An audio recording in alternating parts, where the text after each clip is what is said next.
Good evening, everybody. This is Mr. Brown Alliance. We are live. Yes. Relatively on time. Hi, everybody. This is Mr. Brown. What's today's date? It is Sunday, July 26th. In the year of our Lord 2026. I am Mr. Brown, and I trust you're all doing really well. Let's get the guests on. First up, the newest member to the 1K subs club. 2 weeks. Amazing. It's the Phobos. Oh, hello. Hello. Hello. How are you doing? I'm okay. It's been a week. Yeah. No. You need to get warmed up, don't you, for that? Yeah, maybe give me a couple of years. How you doing, mate? Yeah. It's been an interesting week. I'll tell you. How are you? Been in it. I'll tell you. Yeah. We're all right. Yeah, We're all right. We're just plowing on, mate. You know, you just got to plow. I gotta say that. I have a better impression. My Marge Simpson is much better than my walk-in, which is. But you know, it is good. Yes, I must be. Yeah. You should offer when you get to 5K subs. We'll do an entire stream as somebody else. You could do Christopher Walken, and I could do. Who could I do? You could pick one from. Can you do Calculon acting? I'd have to. Yeah, I could do. I'd have to. Yeah, or here we go. Zoidberg. Is this true? 106.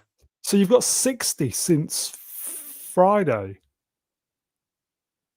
Oh, I haven't even. The arrogance! He's not even looked. The arrogance of the man. No, because I put out a new video and you can't look because it takes a while to get traction, and I've been honestly just trying not to look. But it's taken me probably 2 years to get 60 subs. But anyway, it's great to have you on, mate. You're on Jamaica. You could do it. You're on. Yeah, you have to pick one of the characters from Cool Runnings. You're on. Yeah, I'm on. Anyway, great to have you on, mate. It's the Bob man. Shall we get the next body on? Yeah. These intros are getting longer and longer. Anyway, it's great to have you, mate. Let's get the next body on. Okay. Here he is, folks. The paid up member of the Selfridges Appreciation Society. He's going to be channeling Sir Christopher Nolan. It's the Mega Geek. I'm not going to be doing that. No, I can only do it for a certain amount of time. That's all. Why are you such a spoil sport? Because I'm not like you guys. I'm kind of more grounded, like Christopher Nolan. Yes. Oh God! Yeah, I'm okay. How's everybody doing? Yeah, not bad. So, if we get to 5K subs, so you've got plenty of time to practice in. You're going to do Sir Christopher Nolan, yes? I'm not very good at it. Well, he's not very good at it, to be fair, but there you go. No one's very good at. Yeah, he's not very good at it at all. Yeah, so there you go. Let's get somebody else out. That's all right. Is he the grifter of our time? Who, Christopher Nolan? Yeah, he's a bit of a hack, isn't he now? That's what they say. He's gone full circle, hasn't he? Yeah, he doesn't have a cell phone, right? Maybe if he did, he could look up and see what an actual Greek pentaconter looked like. Come again? He uses Viking ships for Odysseus. That's what. Do you know, I could hear just a hint of Christopher Walken then. Well, once I'm out, I'm out.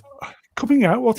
Andrew Broadbent's numbers gift. Hello, my friend. Hope you're good. Well, what's Jules? From his mobile, he's donated 650 joules. Mystery gift. What's a Jules? What's that? I think the more joules we collect, it's just basically kind of like a super chat, but a different way without a super chat. Yeah, it's about £5. It's the YouTube in-game currency. Yeah. Oh dear. YouTube are trying to make more money. But Andrew, thank you, my friend. Good to see you. Shall we get the next buddy on?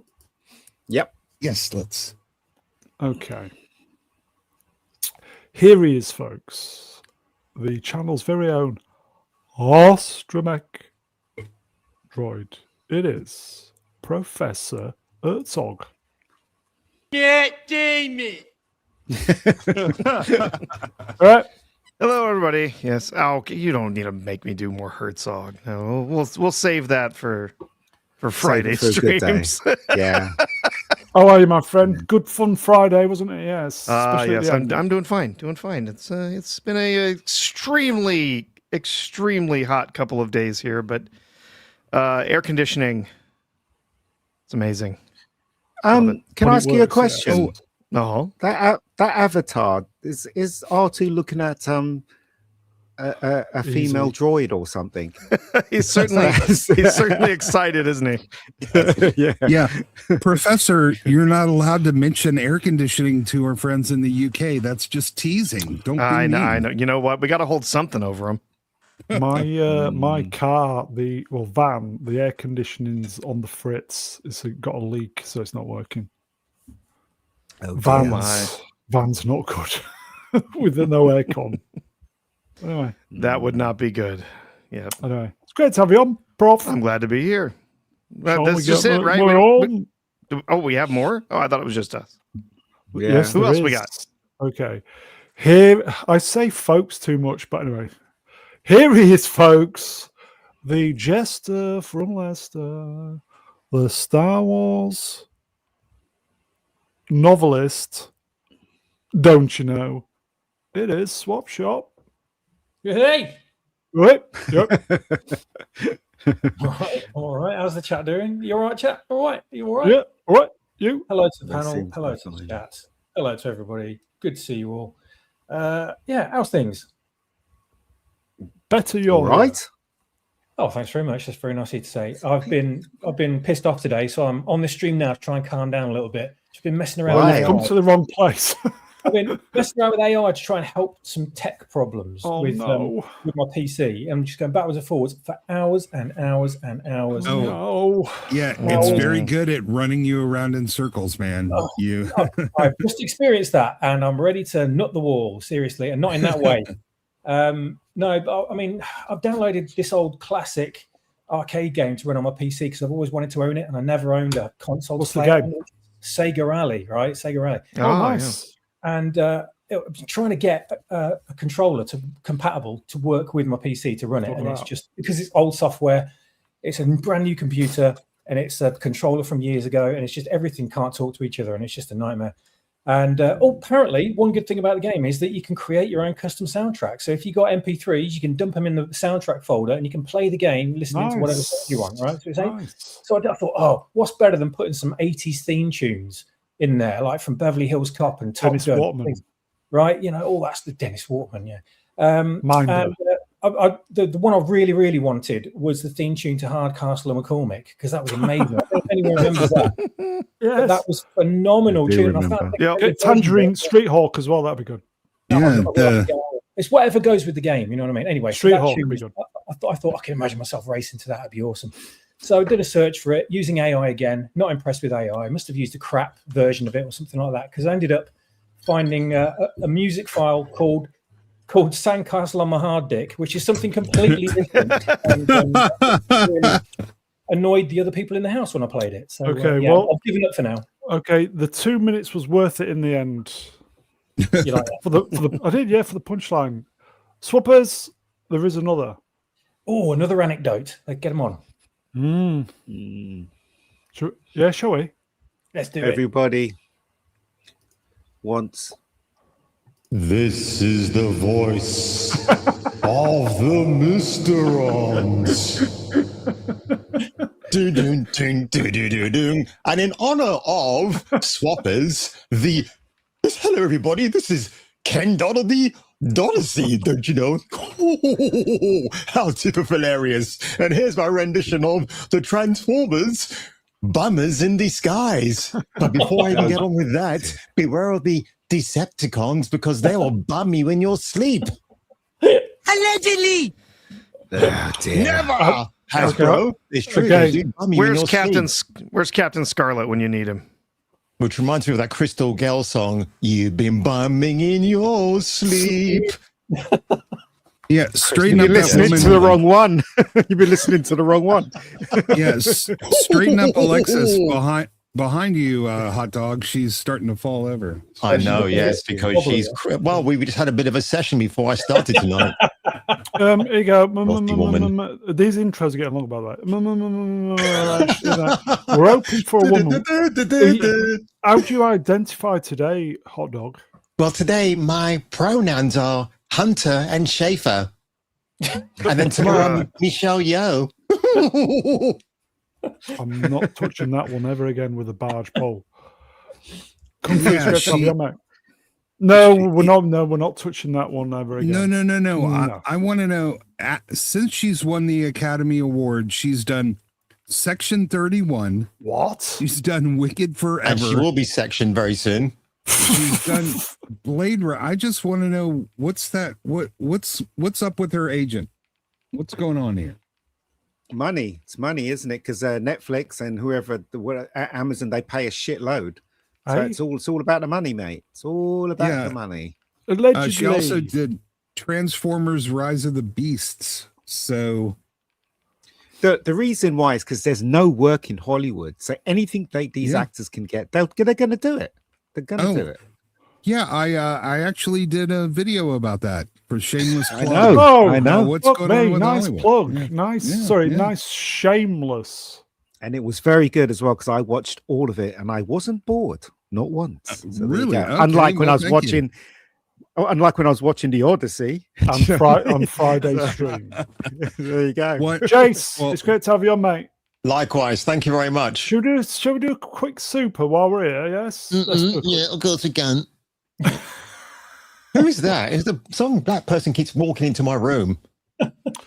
Lenny Henry. X World of Sport, 5 English poons. Real money at the moment. Right. The production utilized the Draken Harald Hafard, a fully operational 115-foot replica of a medieval Norse longship.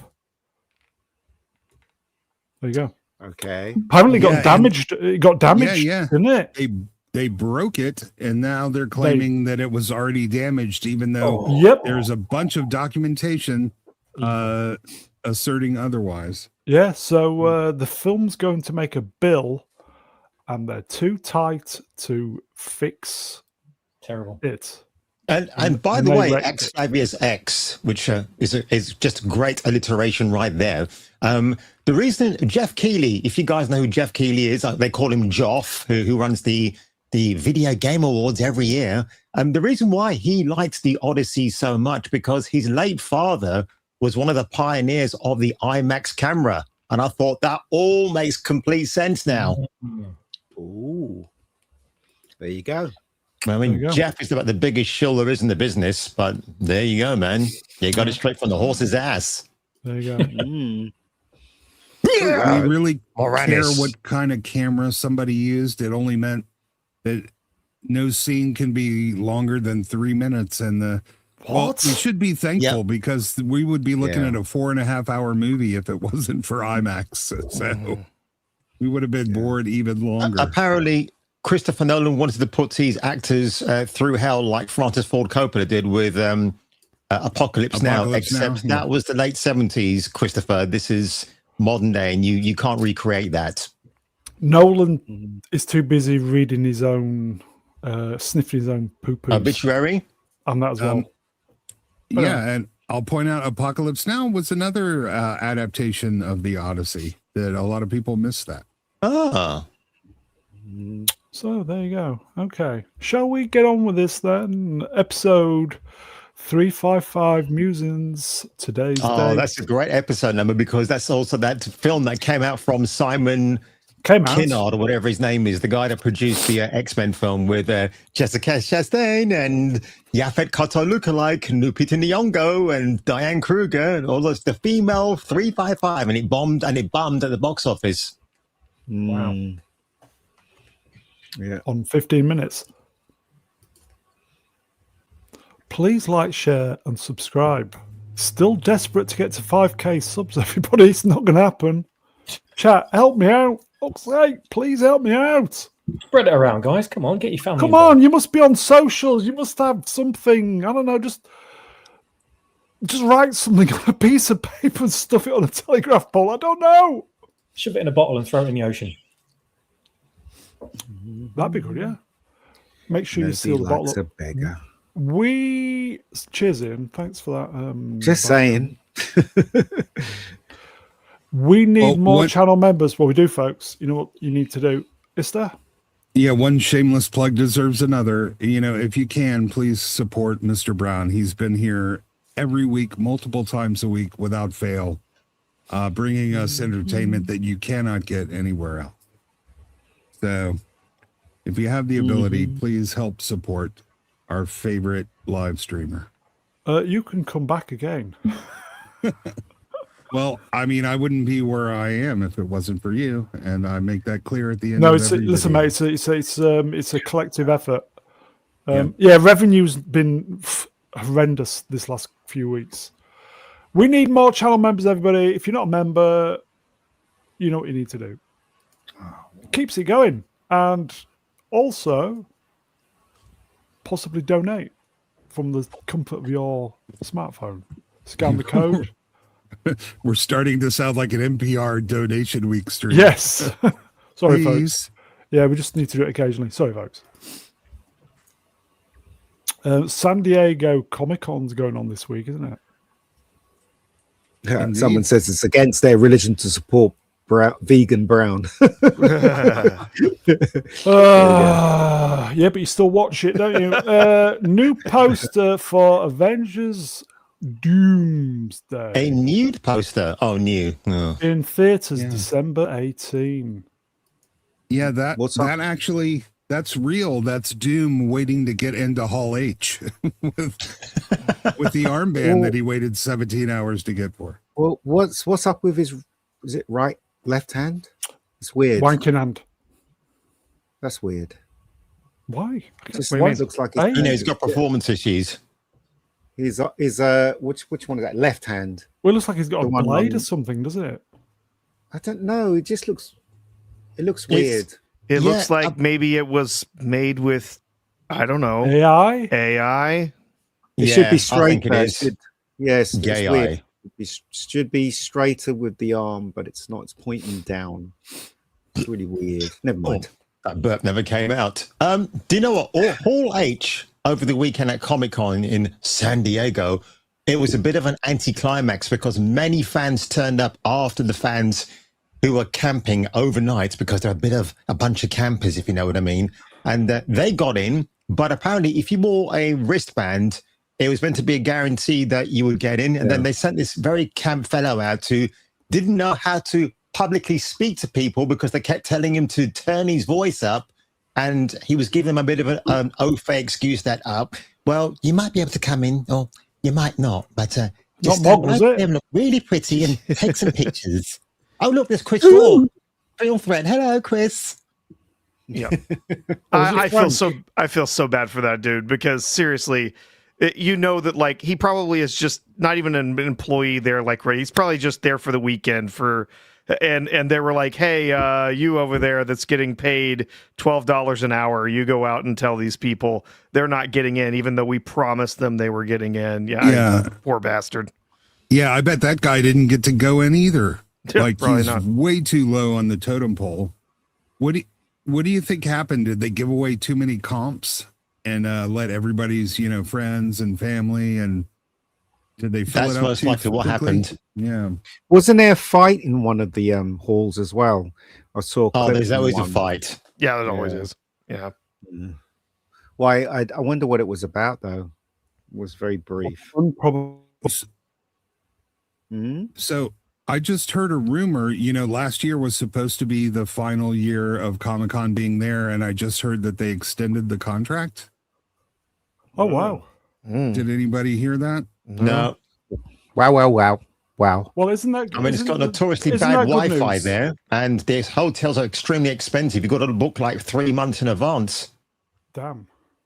and people crapping on the pavements, and that's just when you get off at the train station. But there's plenty of fentanyl kicking around. No, That went down well. Well, it's never been the same since Hollywood kind of took over Comic-Con. It really hasn't. I agree. I'll always say this. I remember when they used to have the cons over here in the UK. I remember as a person in my 20s, you just walk in, you actually spoke to the stars, you didn't have to queue up that much. They would sign an autograph for free. They were just happy to see you. Do you know what I mean? And now it's like everything you do, you have to cough up some money for an autograph, for a picture with them. Oh, it's just, it's crazy. Do you have to pay money to pay money? Yeah, you have to pay money to get in so that you can pay them money to get get things from them. Yeah, that's how it works. Yeah, it does look like the San Diego mayor announced that they had extended their contract through 2030. It was supposed to end next year, but they've extended it until 2030. Yeah, Mayor Todd Gloria. And, I'm not sure if that's a good thing. The convention center hasn't really been renovated in a long time, and it's no longer big enough to support the crowds that they pull. I just think it's been commercialized, all these things, too much now. As I said, I mean, you guys must, you guys are all geeks. You must remember the days when you just felt special that you were there. Like the rest of the world didn't know that this was such a fucking awesome place to be. Do you know what I mean? Yeah. And now everybody's like a geek, so they say. Do you know what I mean? So Ian, the other Comic-Con I used to go to places like Mega City Comics. You'd pick up a flyer and you'd turn up at the Comic-Con. This is the different version at a big building somewhere in central London. You show the flyer, you pay £1 or 75 cents. You walk in, and basically there was rows and rows of comic books. And you go to a dealer and you barter with them. Look, I want that Stephen Platt Moon Knight cover, and I'll get that, and I get that, and you just like negotiate. And I don't have those comics anymore because I'm such a douchebag. do you used to go to Mega City 1 in Camden? Yes, I know very well. There's flies everywhere. And I've been to a few as well. I've collected a lot of comics in those ones. But as I said, we need those to happen again. Well, it's too late now. It's become very commercialized, and everybody wants money. Yeah. They even put the actors in a box now, so you can't see them. Because I remember the old days, tables, right? Just tables with stars on there, and you could just walk up to them.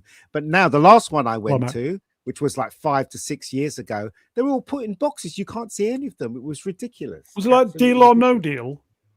It was just ridiculous. Listen, check out this number. In the 80s, hotels ranged from $30 to $60 per night.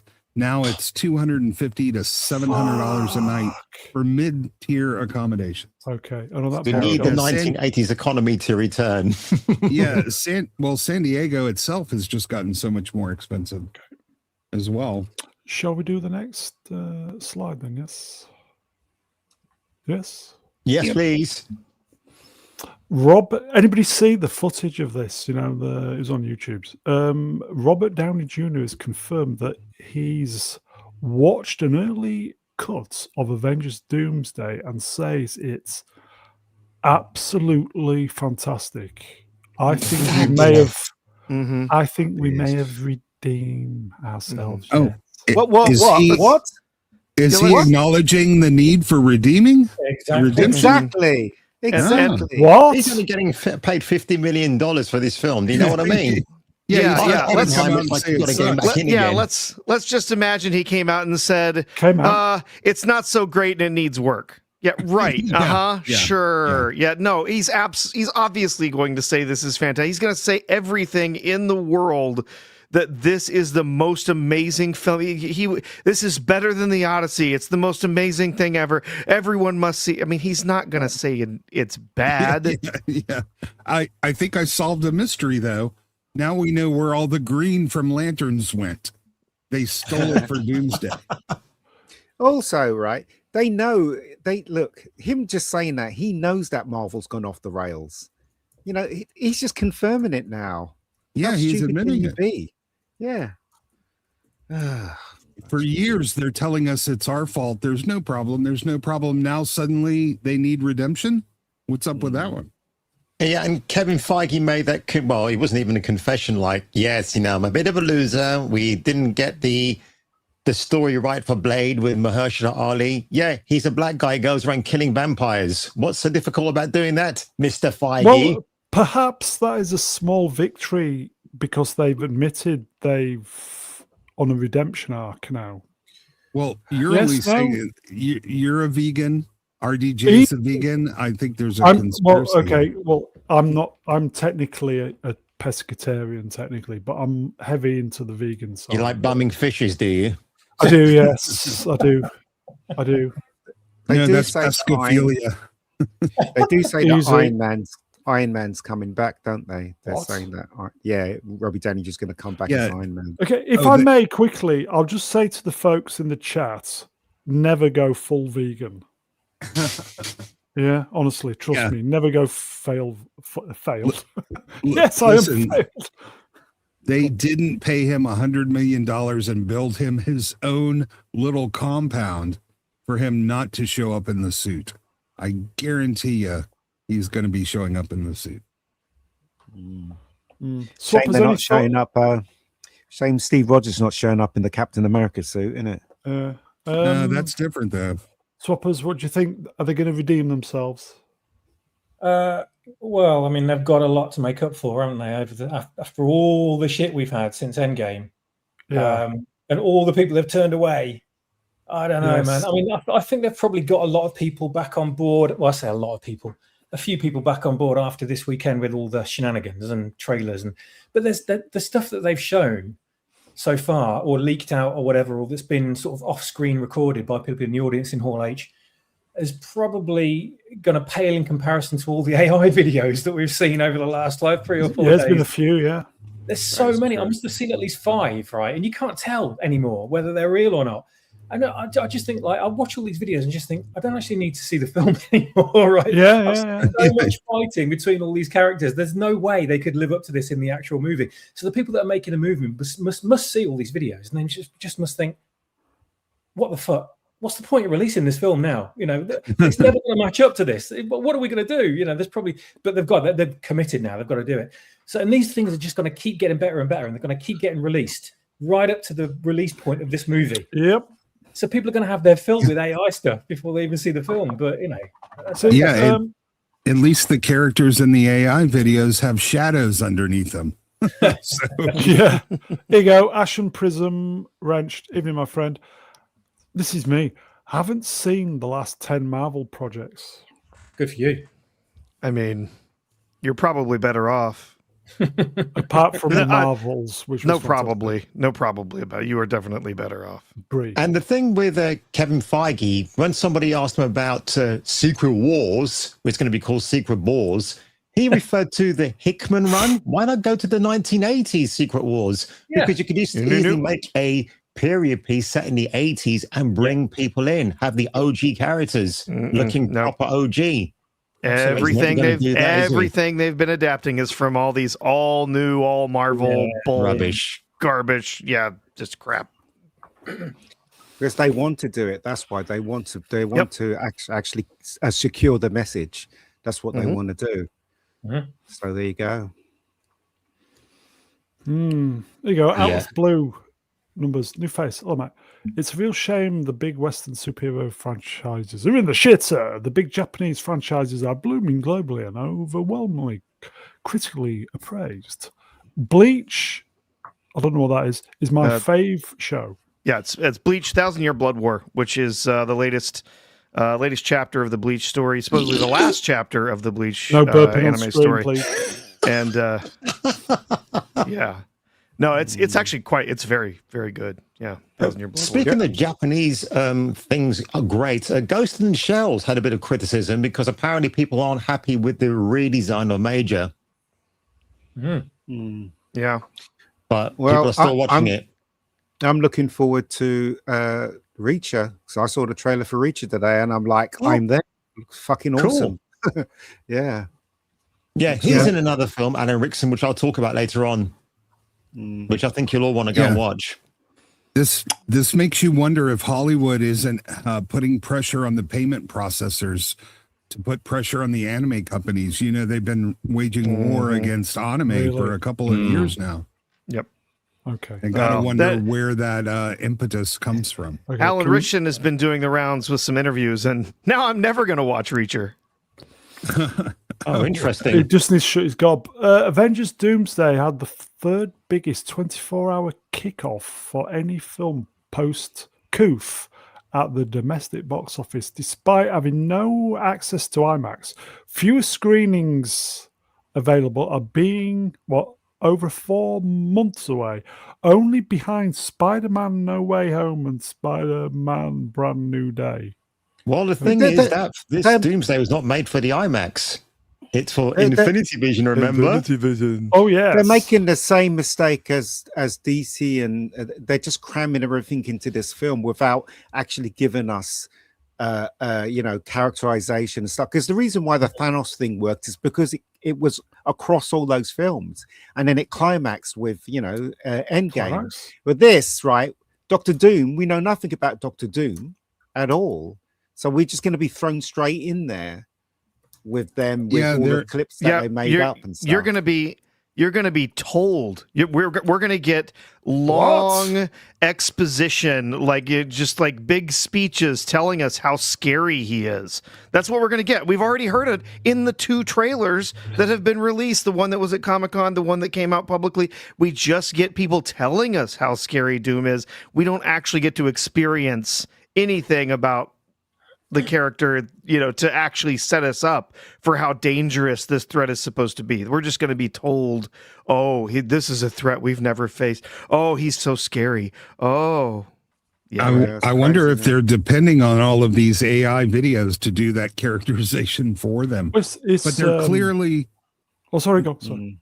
They're clearly hoping to pull another Deadpool and Wolverine out of their ass, but this time it's costing them 3 times as much to do it. And that movie barely showed a profit as it was with how expensive it was.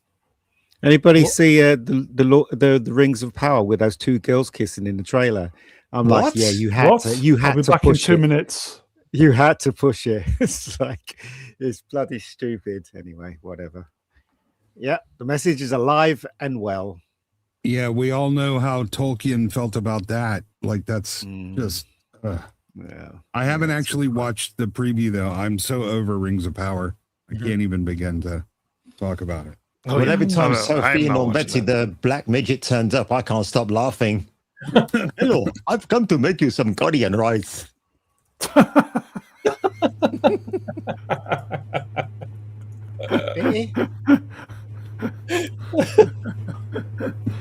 There's only you can get away with that. Yeah, I can't imagine why, because remember, I'm a honky, white on the inside and black on the out.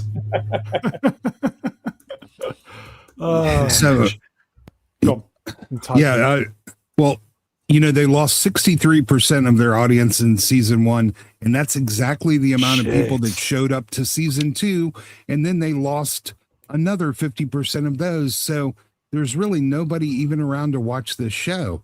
I'm very curious as to what the premiere numbers are going to be. Jason, looking at it perform. Oh, go on. Sorry. Sorry, looking at it again, I don't think it's 2 women kissing. I think it's a guy with long hair, but I'm not sure. No, it's quite dark shot. Go. It's a dark shot. Let's not go there. Right, please get Keith to do that voice again. What voice? Will you be coming in to eat your curry? And if you're not, will I shove it up your ass afterwards with some ghee and roti? 34 minutes. What are you getting? What are you talking about? Oh my God, it's White Captain America. What the hell's happening here? Lots going on today. Busy. Chris Evans says Marvel pitched him multiple times on returning as Steve Rogers, but it never felt right until now. They should put brackets, money. Massive paycheck, close brackets. Exactly. When we finished Endgame, Lou and Kevin took me for dinner, and I said, we'd love to keep doing movies with Steve as Nomad. What? That's the character he played in the comics. Yeah. Or he was in the comics. They showed me a pitch, but it didn't feel right at the time. Open brackets. He's playing Nomad. Not enough in money. Film. Close brackets. Yeah. He's playing Nomad in this film. No, Gonad. Doomsday. I can't believe that. It's Gonad? ridiculous. It's really funny because if you watch the trailer for the Avengers in 2012, and there's like a big Dutch angle shot of Steve Rogers' bottom as he walks into the main hub of the Avengers headquarters, Chris Evans just looks so good, roided up. He looked great in the face, but then when you see him in this version, where everybody says he's had some facial work done, maybe it's the way the light catches his face in that moment in time. But he looked good on Comic-Con. He looked all right there. But I just think it's really bad lighting on this film. Plus, there were better roids back in the day. Weren't they? Yeah. That's a big problem. If I'm not mistaken, Nomad wasn't exactly a commercial hit. Yeah, he was in the comics, but it was a very controversial short-term plot twist. It was not an extended run. He needs to be a Hydra agent. Hail Hydra!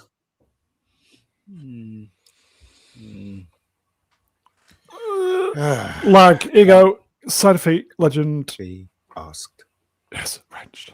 The thing is, post Chris Evans, before he became Captain America, was a funnier and likable actor. He really was. Yeah, he was. He was, yes. He's getting old, though. Yeah. Old. He's growing cell phone. No, cellular. And it's with that Chinese guy. What? Who you want? What? I'd show you. Yeah, none of the iterations of Nomad were commercial successes. What is Nomad? I don't know what is Nomad again for. What is That's it? basically Steve Rogers after he loses faith in the United States and he goes off on his own. You know, like Kane from Kung Fu. Oh, hence the name Nomad. Okay, I get it now. Right, okay. Right. It's a blue and yellow suit, I think. I don't But know. It's been a long time. He didn't wander off. He wandered off to shag Peggy Carter. Peggy. Yeah. Well, that is something we can all understand, I think. You know. Anyway, okay. Shall we move on then? Yes. Yep. In fact, I'll do a quick. Here we go. Nearly forgot. Voigtlander wrenched gift. Evening, my friend. 2 jewels, silver star. Thank you. I don't know what that means. I've still to work out the. I've still to work it out, but thank you anyway. Shall we? Big supporter of the channel. Cheers, Carl. Shall we move on then? Yes, let's. Yes. Oh, that was this is the big. Yes, this is the big news. Black Panther. I has officially been unveiled. Ryan Coogler, and only a black man can direct him. Ryan Coogler. Oh God, he's going to be busy, isn't he? Returns to direct, shot on large format celluloid film. What? Ian, what's celluloid film? Film. That's normal film. Yeah. Normal film. Yeah, it's film. Yeah, that is the normal thing that film is made of. So I would be more impressed if they managed to film it on non-celluloid film. That would be pretty cool. Most films are done that way anyway. So David Johnson. It's related to Al Johnson, don't you know? Yeah, David Johnson does something in the water. Has been There's cast something in the water. Water. T'Challa's son. Oh my God! This is really. Isn't this great news? Isn't this great news, everybody? I mean, David Johnson's a good actor. He was in Alien Romulus as the black brother of the white sister. So you figure that one out yourself. And then he was in the longest walk from Stephen King. I think it was last year. He does not scream action star to me. I'm sorry. He looks sleepy. Honestly, like it's just his. I'm not saying anything in particular. Just his kind of his look, right? Like he kind of has bags under his eyes most of the time. Like he just doesn't. He doesn't scream action star to message. He screams the message. That's what he screams. Oh, William, why'd you have to spoil everything? I still. We'll talk about a few of these, but I'm telling you, I think that all of this stuff that they've announced post Secret Wars is at some point it's all going to get shelved. Like all the crap that KK would come to the Star Wars conventions to announce, like all those movies, a bunch of this stuff's just going to get shelved because after Doomsday and Secret Wars leave a huge crater in Disney's books. They're going to have to sit back and figure out exactly what they're going to do going forward. Yep. They should really. Yeah, They should cast an African as the Black Panther, a real African. That's what they should do. According to the message, that's what they should do. But they don't. And a real superhero as well. Yeah. And that Oh, sorry. Yeah.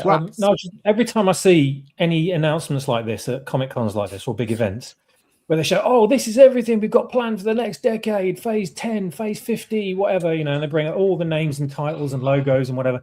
I just sit there and shake my head now and like, we ain't going to see 80% of all of that on there. Yeah. It's all going to get shelved. We ain't going to see shit. No, and nobody who's 5'9" says 5'9" on IMDb. That means they're 5'7" tops. Oh, Anybody who's 5'9" says 5'11" on their IMDb. Yeah. So there's a whole Reddit thread about, I don't think he's really that tall, kind of thing. And the thing is, the only guys who understood Black Panther / T'Challa were the Russo brothers in Civil War. That's the only good one, and the other films that the Russos directed. But Coogler just bloats the guy so much and probably bums him too. Is Coogler overrated? Is he black? Yes. He's bleak. He did Fruitvale Station, and people liked him from that. But then, since Marvel gave him a payload of money, he's definitely overrated. It's a shame the original guy that played Black Panther died, because if you saw 12 Bridges, if you saw that film, you can tell that man was destined to be a huge star. Yeah. As big as Denzel Washington. And it's a shame he died, really, because he was destined to be that. You know? Yeah, the character only succeeded on the charisma and ability of Chadwick Boseman. Exactly. And once that's why I say it.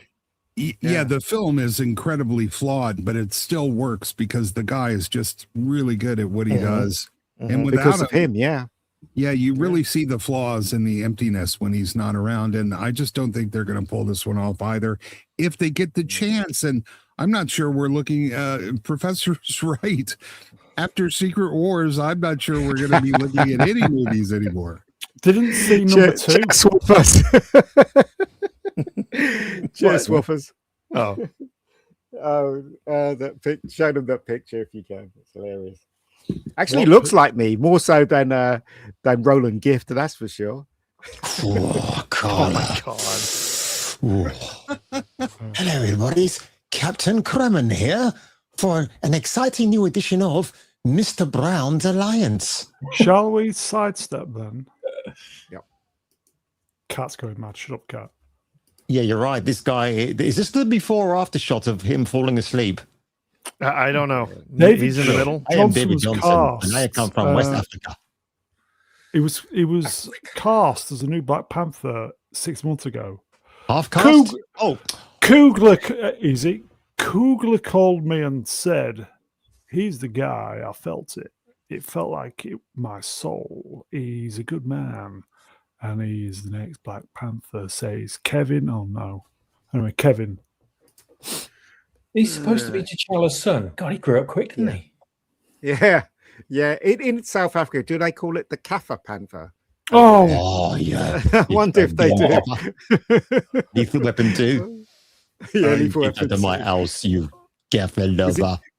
Welcome to less of the words, please. That's very caffeine lover. Caffeine. Yeah. No, you can't say that. You can't say that. Ian, you can't say that. Oh, I can't call the Americans Yankees because if I do, I'm going to get arrested. Yeah. I just wanted to point out Ian is actually big boobies. Welcome to casual racism. Exactly. Ian is a person of color, for those who don't know. Exactly. See, here's the problem. If you call us Yankees, we'll do what we did back during the early days when they first started calling us Yankees, and we'll just adopt it and laugh about it and say, "Yep, we're Yankees." Yeah. Shall we move on before the channel goes down? By the way, they should have cast Jonathan Majors as T'Challa, not as Kang. He's a bad boy, though, isn't he? He's a bad allegedly. Boy. Did he fall through a window or something like that? He fell through a window, didn't he? Oh, he hurt himself, didn't he? Yes. Yeah, he did. Yeah. Listen, I didn't think he was. Question, how is the window doing? I didn't think Don't he know. was all that. They really tried pushing Majors on us as the next Laurence Olivier, and I just didn't see it. I don't know. They're trying to Maybe push it's this me. guy on us as well, aren't they? Okay. Well, somebody will watch it. We won't. But anyway. Oh, interesting. Okay. Yeah. Kevin reveals Ryan Gosling personally approached him with a pitch to play Ghost Rider. He's a huge fan of the comics. He did come to us with specific vision, I bet he did, based on some particular comics. Yeah, so Synesthetic has stolen my thing, actually, because that's from, if you want to know where that still is from, it's from Place Beyond the Pines. So if he's playing Dan Ketch or Johnny Blaze, that role might give you an idea of how he might want to present Ghost Rider, who, by the way, I wouldn't really call him a family-friendly kind of a hero. He's like a unique kind of species. Yeah. And the Nicolas Cage films are pretty good for what they are, but it could go a lot more darker and grittier if they want to, but they won't. Yeah, I think Gosling would have been better as T'Challa. He should have been Black Panther. Yeah, I agree. Yeah. So let me ask you a question, because it's not like Ghost Rider was the most popular comic run. Do we really believe all of these celebrities have suddenly been lifelong fans of these extremely niche nerd properties? No. Like, No. I believe Cavill is an actual nerd, but other than him, I have a hard time believing that Gosling, and even though I like him, said, I've been reading Ghost Rider since I was 5. Wasn't he a Disney kid? He was already well into fame and fortune early on. I have a hard time believing that he's a lifelong comic fan. He became a big fan when the check cleared. Okay, yeah. So I'm not the only one that finds this a little bit incredulous. It's stupid. And it's strange because I'm pretty sure he told somebody like, I think Josh Sawyer maybe that, Marvel films are fine, but he doesn't express a desire to being one. And all of a sudden now this has all happened. Directed by Sean Levy. Oh my God. Yeah. Levy is going to be, We'll have who's directing him right now in the Star Wars last Starfighter film. So, yep. Yeah, Is this anything? Okay, is this anything to do with the fact that he's had a very, very big success project, Hail Mary? Yeah. Probably. Oh, yeah. Yeah. And Levy will give us a nice, safe PG-13 Ghost Rider. This needs to be rated R like a good Blade movie. Yeah. Yeah. So I'd be excited if they announced a crossover movie between Ghost Rider, Wolverine, and Blade. That would get me into cinemas. Absolutely no problem. I'd be straight there. But as we know now, they're all just going to give us sanitized stuff. So who cares? That's so good. That is so good. He's got your number. Yeah.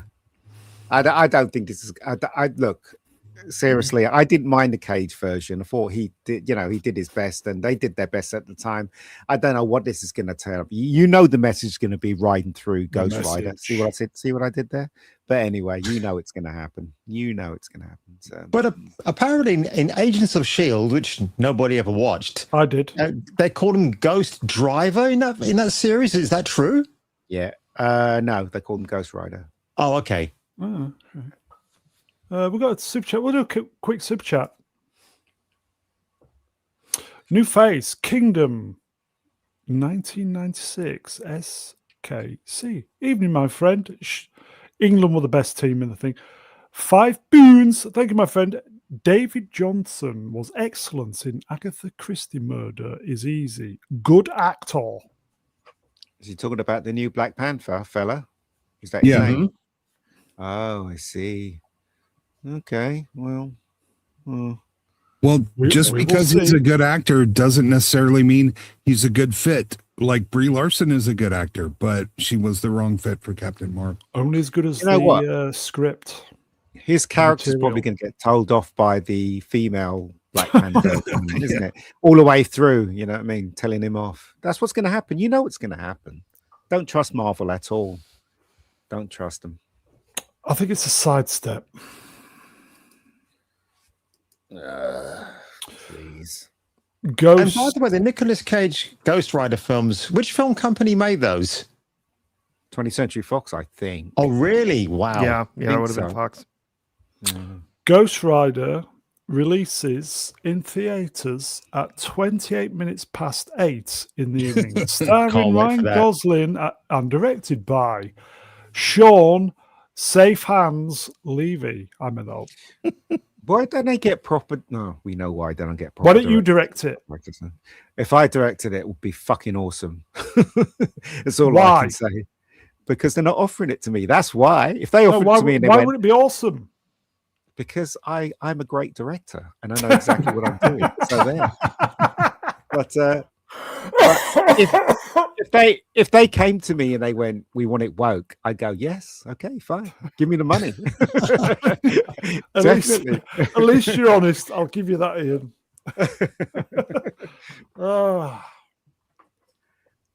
Are we going to go see this then? Yes, no. Nah. Just depends what the trailer's like. Oh, will it get made though? Yeah, it's the point, isn't it? 50-50. Yeah, who cares? Well, the thing is, they've announced it. They've got to stick with the commitment, right? You're kidding, right? Guys, They've announced plenty of stuff they didn't make. I just want to see a film with a hot female in it, and she's dressed hot, and she looks hot, and I don't care what she does in the film. There's no films where there's hot chicks at all. It's crazy.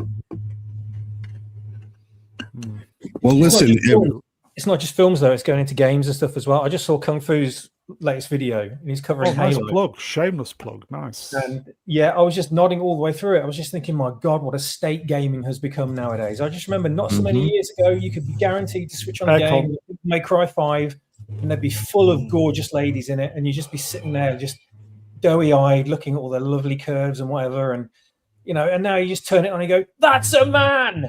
every single time. And I can't stand it anymore. Aircon, here you go. Side Defeat Legend, numbers wrenched. Has Mega ever watched? What's that word? prawn. Pom. Why is everything popping? Has Meg ever watched porn? Pom. Is that what it says? Yeah, Pom. Pong. Yeah, I've watched Pong. Pong? What? Pom. Pong! I think everybody has. I haven't. There's not one person in this world that hasn't. But a male in this world that hasn't. Okay. Quick question for the chat. Have you ever watched porn? Yes or no? Is things crackling or is it just me, guys? It's probably you. It's probably your audience. Not hearing it. Yeah. It's correct. Brown. No, I've been muted the whole time. I have to ask you, what do you mean by watched?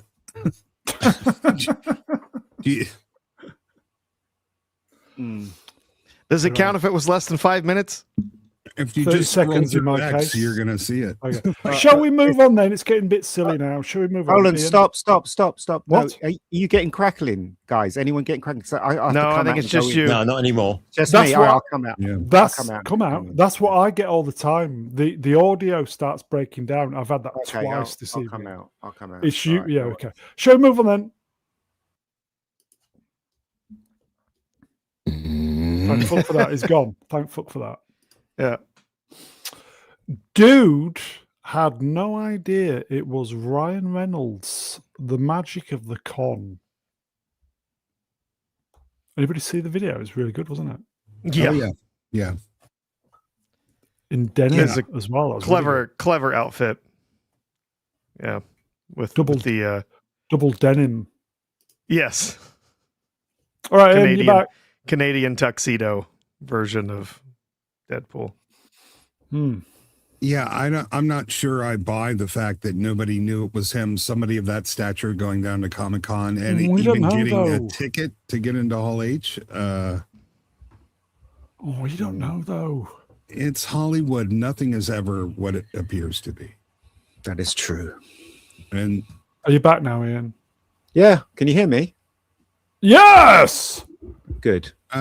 this was just like when he was on Saturday Night Live. That was all planned and scripted, made to make him look humble, like, you know, he was trying to get a little bit of career redemption. This was 100% contrived. I don't believe for a second. Punchable Face, Red Shore Spot, Evening Punch. He owns Wrexham FC. He does, mate.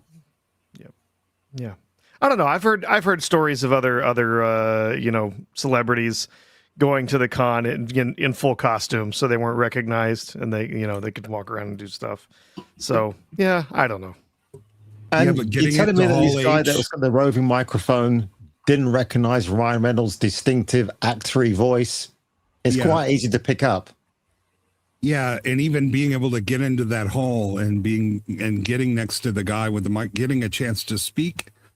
If nobody knew it was him, I would find that. I don't know. It just all feels so set up to me. Well, he was in the Avengers presentation, wasn't he? But nobody would have known that it was him, though. Is he going to be in the movie? Is Deadpool going to be in the Doomsday film? I don't know. Yes, he is. He is. Oh, is he? Yeah. Oh, okay. Yeah, this is a bit of a spoiler, but it's around the internet anyway. Supposedly, Deadpool kills off Tobey Maguire's Spider-Man in the first 10 minutes. I'm not going to bother watching it now. There you go. Okay. Move along. Aircon. His brand is a little toxic at the moment. Anything he's associated with on social media, they have to turn off comments immediately. Allegedly. Well, I think you can demonstrate that part. Anyway, should Because we move on he's then? married to a Yes. bitch called Blake Lively. Allegedly. Yes. My name is Simu Leo, and when I get off at the airport, I say, "Hello, taxi driver." And the taxi driver takes me to Harrow, Middlesex. I don't want to be here. I just said hello. Welcome to Simu. What? Leo? I can't pronounce. Says he would crawl through a mile of broken glass on my bare hands to make Shanky do happen. He's getting the Brie Larson cold shoulder treatment, which is really, really funny. But He they should be don't made. even- He should be made to crawl through that mile of broken glass just for inflicting Shang-Chi 1 on the rest of us. Yeah, they don't like him in China. We don't like him here. Why is he even still around? I don't Because of the message. I think I'd rather David have Carradine, Marvel's. he was kind of his Shang-Chi for TV. What Yeah, the long message? Yes, hair, he didn't he? was. I'd rather have Marvel's Katie than him, for God's sake. Holy Steinfeld, yeah. Kung Fu. Are you able to Kung Fu? Are you able to read this? Holy fuck. Oh, That's from NPC Person Wrench, by the way. that's my Mickey Rooney impression from Breakfast at Tiffany. Wake me up. Can I give that one a shot? What? Only Add NPC person. Oh, okay. No, hold one. on. Then hold on. Where is it then? Here we go. Bear with me. Oh, come on, computer. Really laggy. Go on then. Sorry, folks. At NPC person one, wrenched world of sport. Holy fuck. Very good. It was worth it in the end. Okay. Shall we move on then? Nobody's bothered about him. Yeah, No. who cares? Nobody's Nope. bothered, are they? Shang-Chi, Shang-Chi's too pretty. A 300-pound Chinese man. I don't get it. Ista, yeah, available to do a super chat, please, my friend. Obviously, you know how to do it. Okay, I shouldn't have. too much volume. At Kingdom 1996, SKC. I love their chicken, by the way. With 2 L's. Doomsday looks terrible. Too much volume. Yeah, that wasn't that great, but What's he mean? Too much volume? The volume the- screen, the LED screen, yeah. shooting in, instead of shooting in real Oh, environments. Yeah, I think it's that's worse why than we- that. I think a whole bunch of it has been shot with. You can. I was watching something the other day. Someone was talking about the effects and stuff that we can see in the trailer, and you can see how it looks like characters were shot by themselves. Yeah. Because they couldn't get it. They Oh. couldn't get everybody on set at once. Shit. And so they were shooting people, and then just digitally they're just pasting them into scenes Yeah. together. That's a good point because in the trailer you see Black Captain America, Scott, and some other guy, but they've all got. Oh yeah, that's it. It's Bucky. They're all standing there, but it got facial expressions that don't seem to match the emotion of what's happening in front of them. And their eye lines don't match. And the shadows don't match with the action. It's the same with that Illuminati fight in Doctor Strange. Okay. It's pretty obvious that that's what happened. First look Magneto. First look at Magneto's costume in Avengers. I've come to make you all gay. Join me now. Revealed by Hasbro for Marvel Legends action figure. How old is he anyway? How old is he? He must be 86. 86. I don't know. Yeah, it might be. That costume is awfully padded because you know that he's like 95 pounds underneath there. Wow. What's the point of him wearing a costume? He doesn't need it, does he? Oh, he's 87. God, that was close. Damn. 87. Wow. It's a good But age. that's just a model, right? That's a model. That's not him, is it? Smirch, yes. Smirch. Oh, okay. Yeah, it's an action figure. I wouldn't buy it. Why would I buy it? Because you're tight? I don't know. Why? Nah, Yeah, I thought wouldn't buy this. it. Yeah, I thought this. What was that? He looks like Scarlet Witch. Like he stole her outfit instead. Does look like I'm it. talking about the Scarlet Witch from the comics. Okay, that wears a leotard for an outfit. How do you pronounce this? Help me out. Who can pronounce that? I can't. What's that? On screen. If you want to pronounce it like Price does, it's I have no dick. Dick. Yeah. Very formed bulge there. Yes. I was a little bit slow there, but yes, I thought that also. It's a proper cod piece. Well, it's not. It's not really because it's the model that can move its legs, so that's why it's connected by ball joints, and all of them. So ball joints. Marvel Studios boss Kevin has confirmed that the MCU will not get a full reboot after Avengers. Secret Wars tie up Phase 6 in 2027, but he does have a few ideas for where to go next. Yeah, I have an idea for where he can go next. Yeah. We're a little. We've had enough of his ideas. Yeah. Okay, I'll tell you why the topics suck this evening, folks. It's because it's Marvel. It all sucks. Anyway. Do you know don't what? Blame Guys, me, don't, yeah. Do you know what? Seriously, look, the people at Comic Con and any con, you can't trust them because the people that go to Comic Cons, they're all sheep. Do you know what I mean? I was at Comic Con once where what's her name? The Jodie Doctor was on stage and everybody was cheering. It was like she was better than Tom Baker, say. Do you know what I mean? They were all screaming and shouting or whatever. But obviously the ratings shows that she's not popular at all.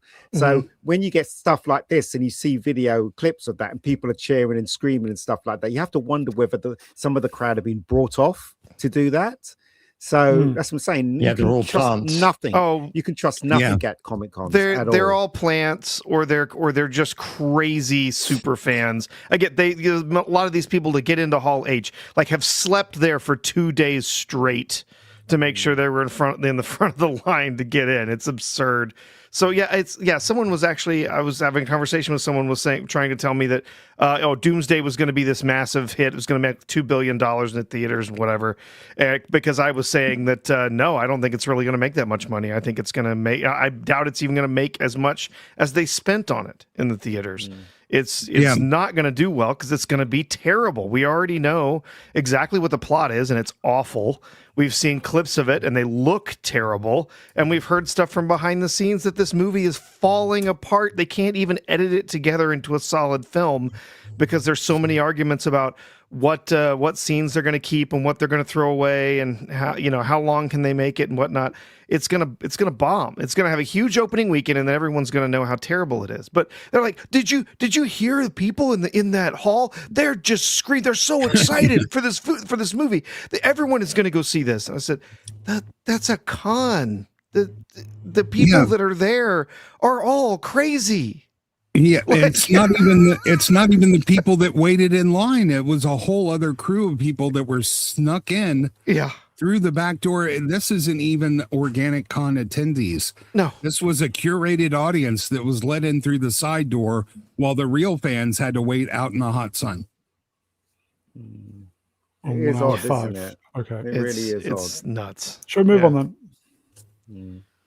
Okay, we'll blast through all this stuff. I feel we're flagging now. Marvel's Blade reboot looked like a easy hit, but Kevin now blames rewrites, director exits, and a reported shift towards a woke storyline that sidelined its own hero has left the project stuck in permanent limbo.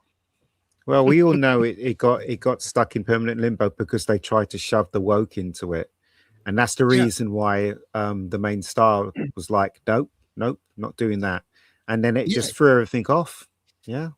Yeah, he's the fucking boss. How does he get to blame anybody else for the woke storyline? Yeah. It's his fucking idea. Yeah, it was his fault. He's the one who made them put the woke storylines in there. Yeah. He's like, I really have to get up here and blame myself for the failure of this easy reboot no-brainer. It's definitely that guy, Kevin Feige's fault. He did that years ago on camera, didn't he? In front of, I think he was being pummeled by questions on camera right there live at some event.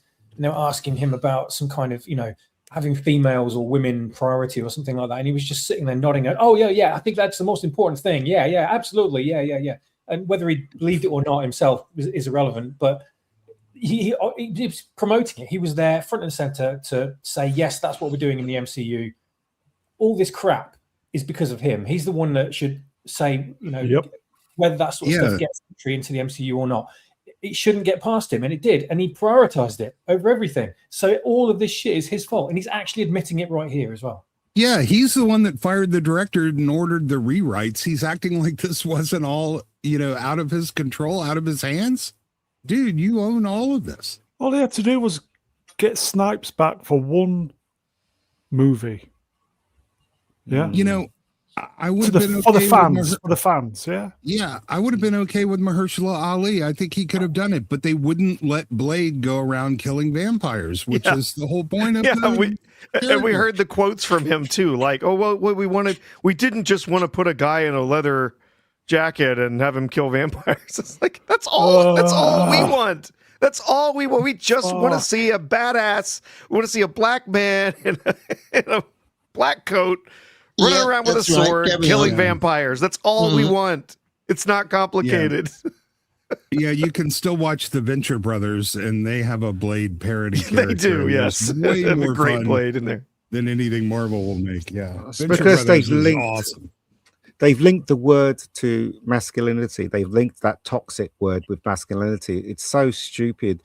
The word masculinity means, protector. It means standing up for your family. It's wonderful qualities in a man. That's what masculinity means. But adding toxicity to that word makes it completely different. And it's so stupid. Hollywood is so freaking dumb now. Then again, it is blue-haired people that are writing stuff. Yeah. Well, the thing is, Kevin Feige was at loggerheads with Ike Perlmutter, who said a female superhero will never put bums on seats. And he was probably correct. So if Ike was still there, because he left in 2023, I wondered what might have transgressed after that, but who knows? Probably a little bit too late. It's like the fans saying to Zack Snyder when he interviewed Frank Miller last week, I think it was, when is the Snyderverse coming back? People want more of that, and they want James Gunn out. Yeah, Ike didn't left. He was pushed out. He was fired. And he certainly had some old-fashioned ideas, and I won't defend all of his choices, but he understood the product, and he understood the audience. And he certainly understood comic books. He had been with Marvel forever. And so to completely discount all of his ideas was a huge mistake. And that's how we got phase 4 and 5. Yeah, and now they're denying 4 and 5. And for them even to talk in phases is kind of pitiful. It's like phase 6. Like they're getting rid of the phases, by the way. Yeah, we don't really, we just want good movies with good writing. And when you film them without a script, how you're not going to get good writing. How can you film a movie without a script? They did it with The Fugitive, and it won an Oscar for Tommy Lee Jones. Just make it up as you go along. He doesn't care. I don't care. We know. Mm. Yeah. There you go, folks. Professor R2, wrenched, gift, 1,000 jewels, goat trophy. Right. What is that? What does Enjoy that your mean? jewels. What does that mean? I think it's worth about $10 US. Oh, cheers. Billy. It's Thank you, my friend. it's their new currency Yes. thing. They actually gave me free ones for having a YouTube subscription. So Oh, okay. enjoy them. It cost me nothing. Thank you, my friend. Now, does that go turn into money then for Ian? It's supposed to, yes. Supposed to, yeah. Yeah, Yeah, in eventually. theory.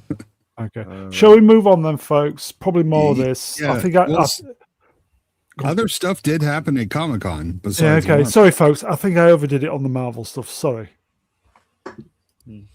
New Bland all day. Chinese poster for Spider-Man Brand New Day. Out this week, yes. It's quite nice. Yeah, this It's week. a bit busy. It's a bit busy, but it's okay. It's okay. That reminds me of the poster that was up at Oh, the ashram no. when we were doing our meditations all day and night. It's all right.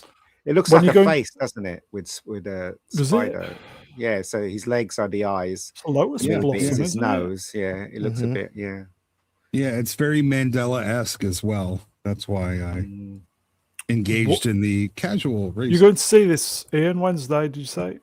Wednesday, yes, I'm going to see. Yeah, it the with- cheapskate's not even going to the actual super screen. He's going to the normal 2D screening. I am indeed. Cheapskate. Agreed. But the thing is, though, like I've got how many people are coming? About 10. So I just couldn't All of afford us. them all. You know what I mean? So Well, maybe that's you shouldn't sell them. No, it's not that. They come and pester me, mate. They're all pestering Oh, me. So God.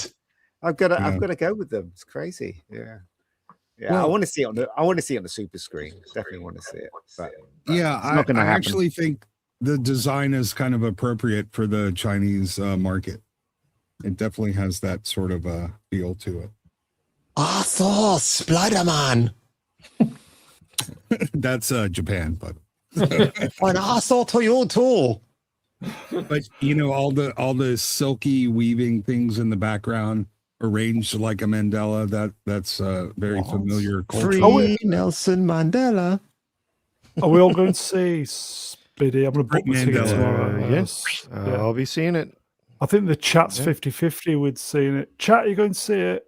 Some of us are.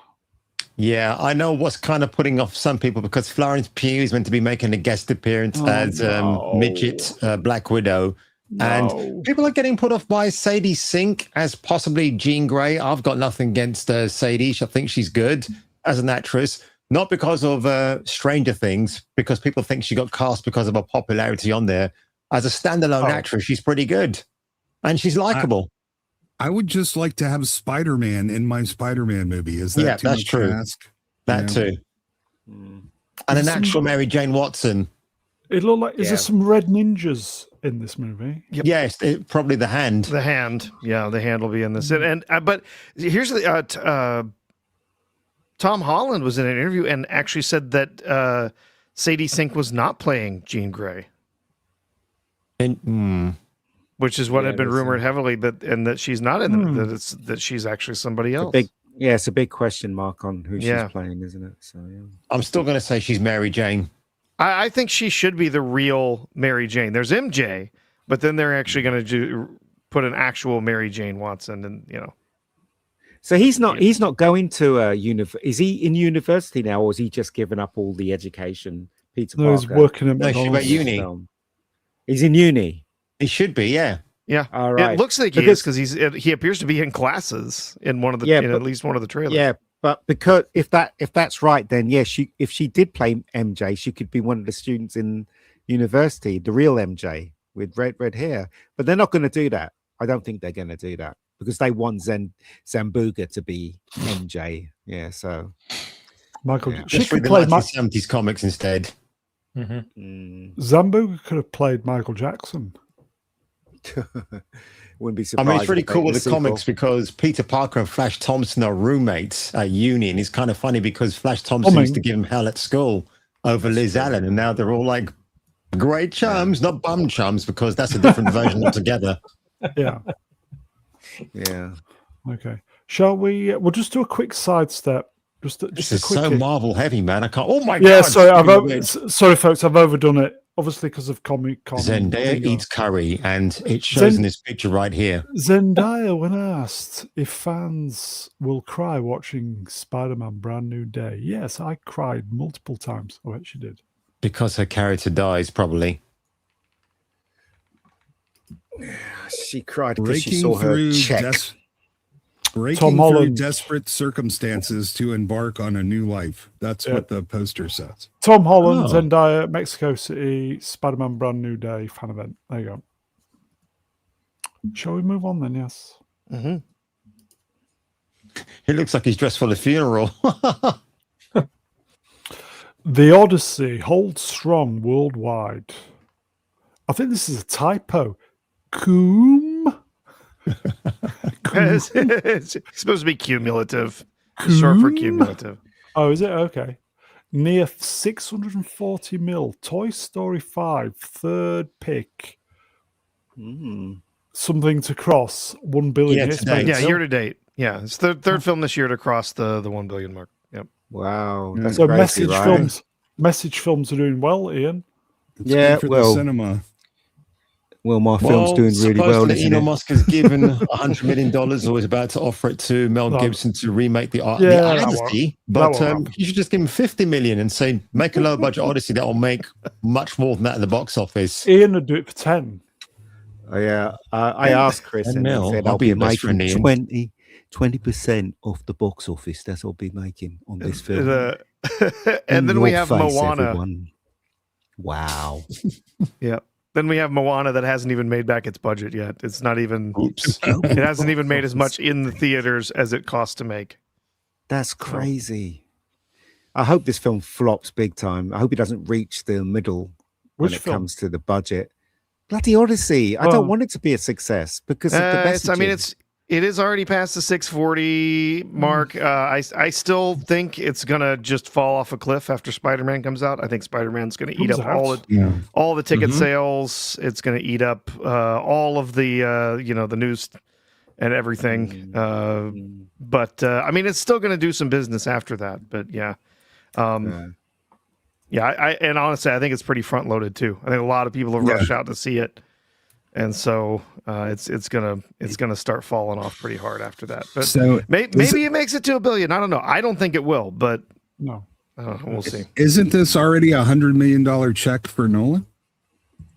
It is. Yeah. No, not $100 million. No, he'd have to get to $1 billion for his $100 million. He gets approximately. If you look at the breakdown, he gets approximately 10% of the total box office because he gets 20% of the studio's side of it, and they should get 50. Yeah. All right. So, but they paid him 20 right up front, and now he's got another 64 million. He's doing well, isn't he? Yeah, he's doing all right, and his missus probably. Yeah, because because when somebody asked him on the red carpet, "Oh, whose idea was it to make the Odyssey?" He goes, "Oh, it was my wife's idea." No, he got the 20 up front, and then he starts after that 20 is covered. He starts getting his money. Okay. So he has 40, basically 44 at this point. Yeah. Yeah. So he actually gets 15, and his wife gets 5, or so they cumulatively they get 20% of the studio's cut. Yeah. It's terrible. The most average of average films. Do you want to move on then? Move on. Mm-hmm. What's this?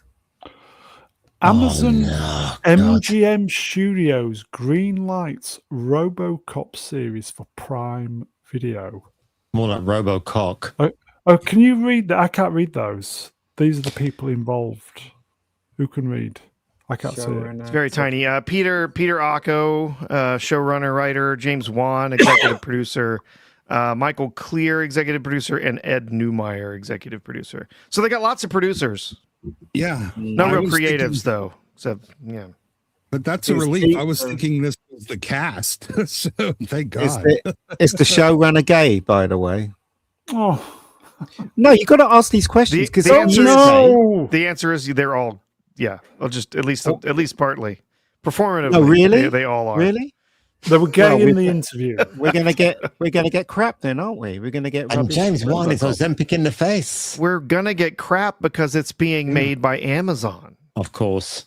Yeah, well, 3 of them you have to assume they're gay because they're still working in Hollywood. So, Yeah, here you go. Ash and Prism wrenched. They cancel Stargate, but greenlight this woke shit. No, look, Yeah, look, but everybody funny keeps enough- saying that. and I'm Everyone fine keeps with saying that, that. right? But Stargate, it dodged a bullet because if they Mhm. did It bring did. Stargate back, it would be shit. It So, would, Yep. it would have been. Stargate. And Michael dodged the bullets. Shanks is starting a Stargate podcast very soon. Great. I love to support Good it. for him. If it involves the original actors and it involves the original show and has nothing to do with Amazon, then great. Yeah. I'll be there for that. Think you're lucky they're not going to make it, folks. That's what I've said. What I But think, people want to think, it had these creatives who were part of Stargate before, so there was no way it was going to be a woke disaster. Rubbish. Is he Got going to news be for you. is he going to be arresting the crime victims and then allowing the perpetrators to escape? Yes. Yes. Wouldn't be Is that realistic? surprised. Yes. He's going there, they're going to come up on somebody and he's going to say, I've been stabbed. He's going to say, Oh no. I don't think so, mate. Oh no. no, he's Too going to say, soon. you shot that man. Yes, but it was with my ceremonial gun and he called me a bad name. I'll just say for those. I'm back in Oh yeah. Hello. World Night. Is there Yep. any chance that RoboCop is going to be a woman? I hope Oh so. God. 50-50. That would be absolutely amazing. It's you know what? We know who it is because they've already been cast in something else. Amazon MGM. No, please not. No, we're not going down that. I'll be Well, grinding content for weeks on that one. Please make it happen, Amazon. Technically, he Yes. doesn't have a willy Yep. anymore, does he? So Yeah. Now listen, there was a Japanese RoboCop movie with a woman. It's called Lady Battle Cop from 1990. It's awesome. Totally Wow. worth it. You've got to go check it out. It's phenomenal. If you can't find it, send me a DM. Here you go. Kingdom 1990. That was a great year for football. That we should have won that tournament. It's just a great year period. Yeah, we should have won that tournament. Tupoon, cheers, my friend. This is the Odyssey and name only. It is, mate. Thank you, my friend. Name only. You're right. And the mighty Atwell's Otters Wrench gifted 5 Mr. Brown memberships. So thank you, Haley. If you got one of the memberships, thank Haley for those memberships. Cheers, my darling. And those Shall- lovely otters. Yes. Nice pair of otters. Shall we move on then? That's going to be a disaster, isn't it? Even though Edward Neumeyer's involved. Yeah, because he wrote the original. It's just Yeah. not. It's just going to be going through all the check boxes, isn't it? Mhm. All the directives. See what I did there? clever. Thank you. Clayface director James Watkins on depicting Gotham in the DCU. Mr. James Gunn and I wanted to create a Gotham that had a certain impressiveness and corruption to it and dirt to it, like his wife, allegedly, but also wasn't murky, eh?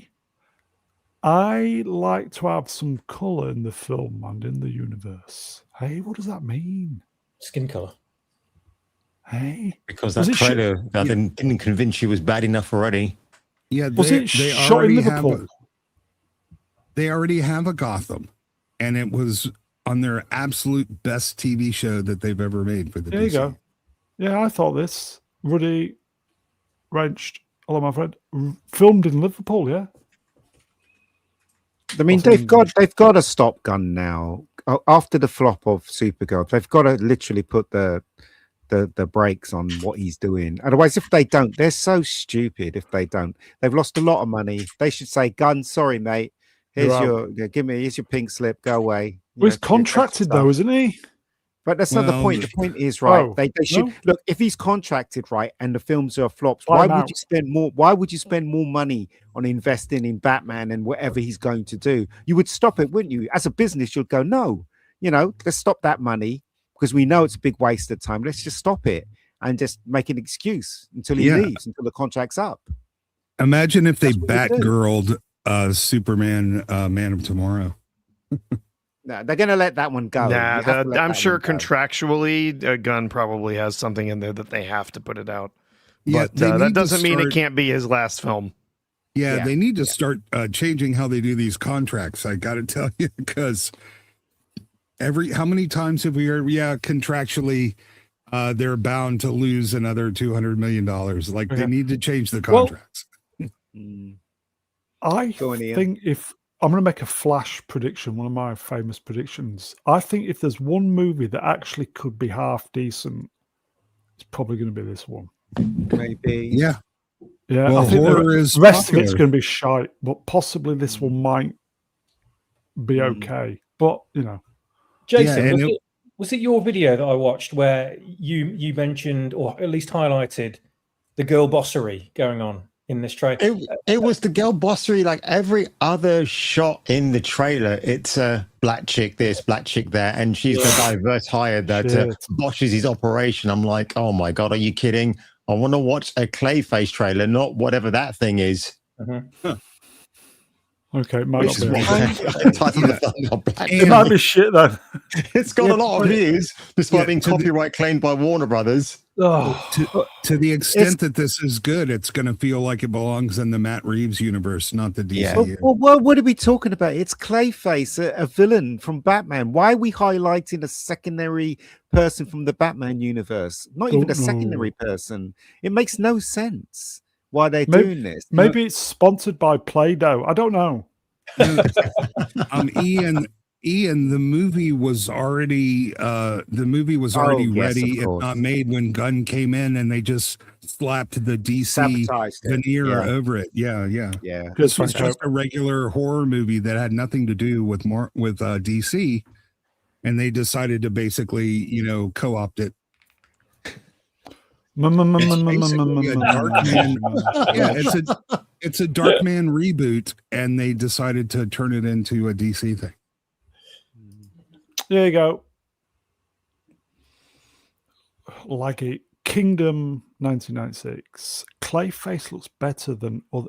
Yeah, I think at this stage, if it's not James Gunn, it's got a chance. Yes. Trust me, Gunn is going to be smearing his DNA all over this. The fact he announced it on X instead of the actual James Watkins fellow. The word is he likes watching other people smear their DNA over things, though. So allegedly over his wife, allegedly. Oh my God! What about this shit, eh? That's what James Gunn said. Drink, everybody. It's not good news, folks. Sorry, it's never good news. It's never good news. No, I think this is for the Americans. Exclusive, there's some serious buzz in town that Sony's about to resuscitate the Cinerama Dome and Hollywood ArcLight Multiplex, which has been shuttered since COVID in 2020.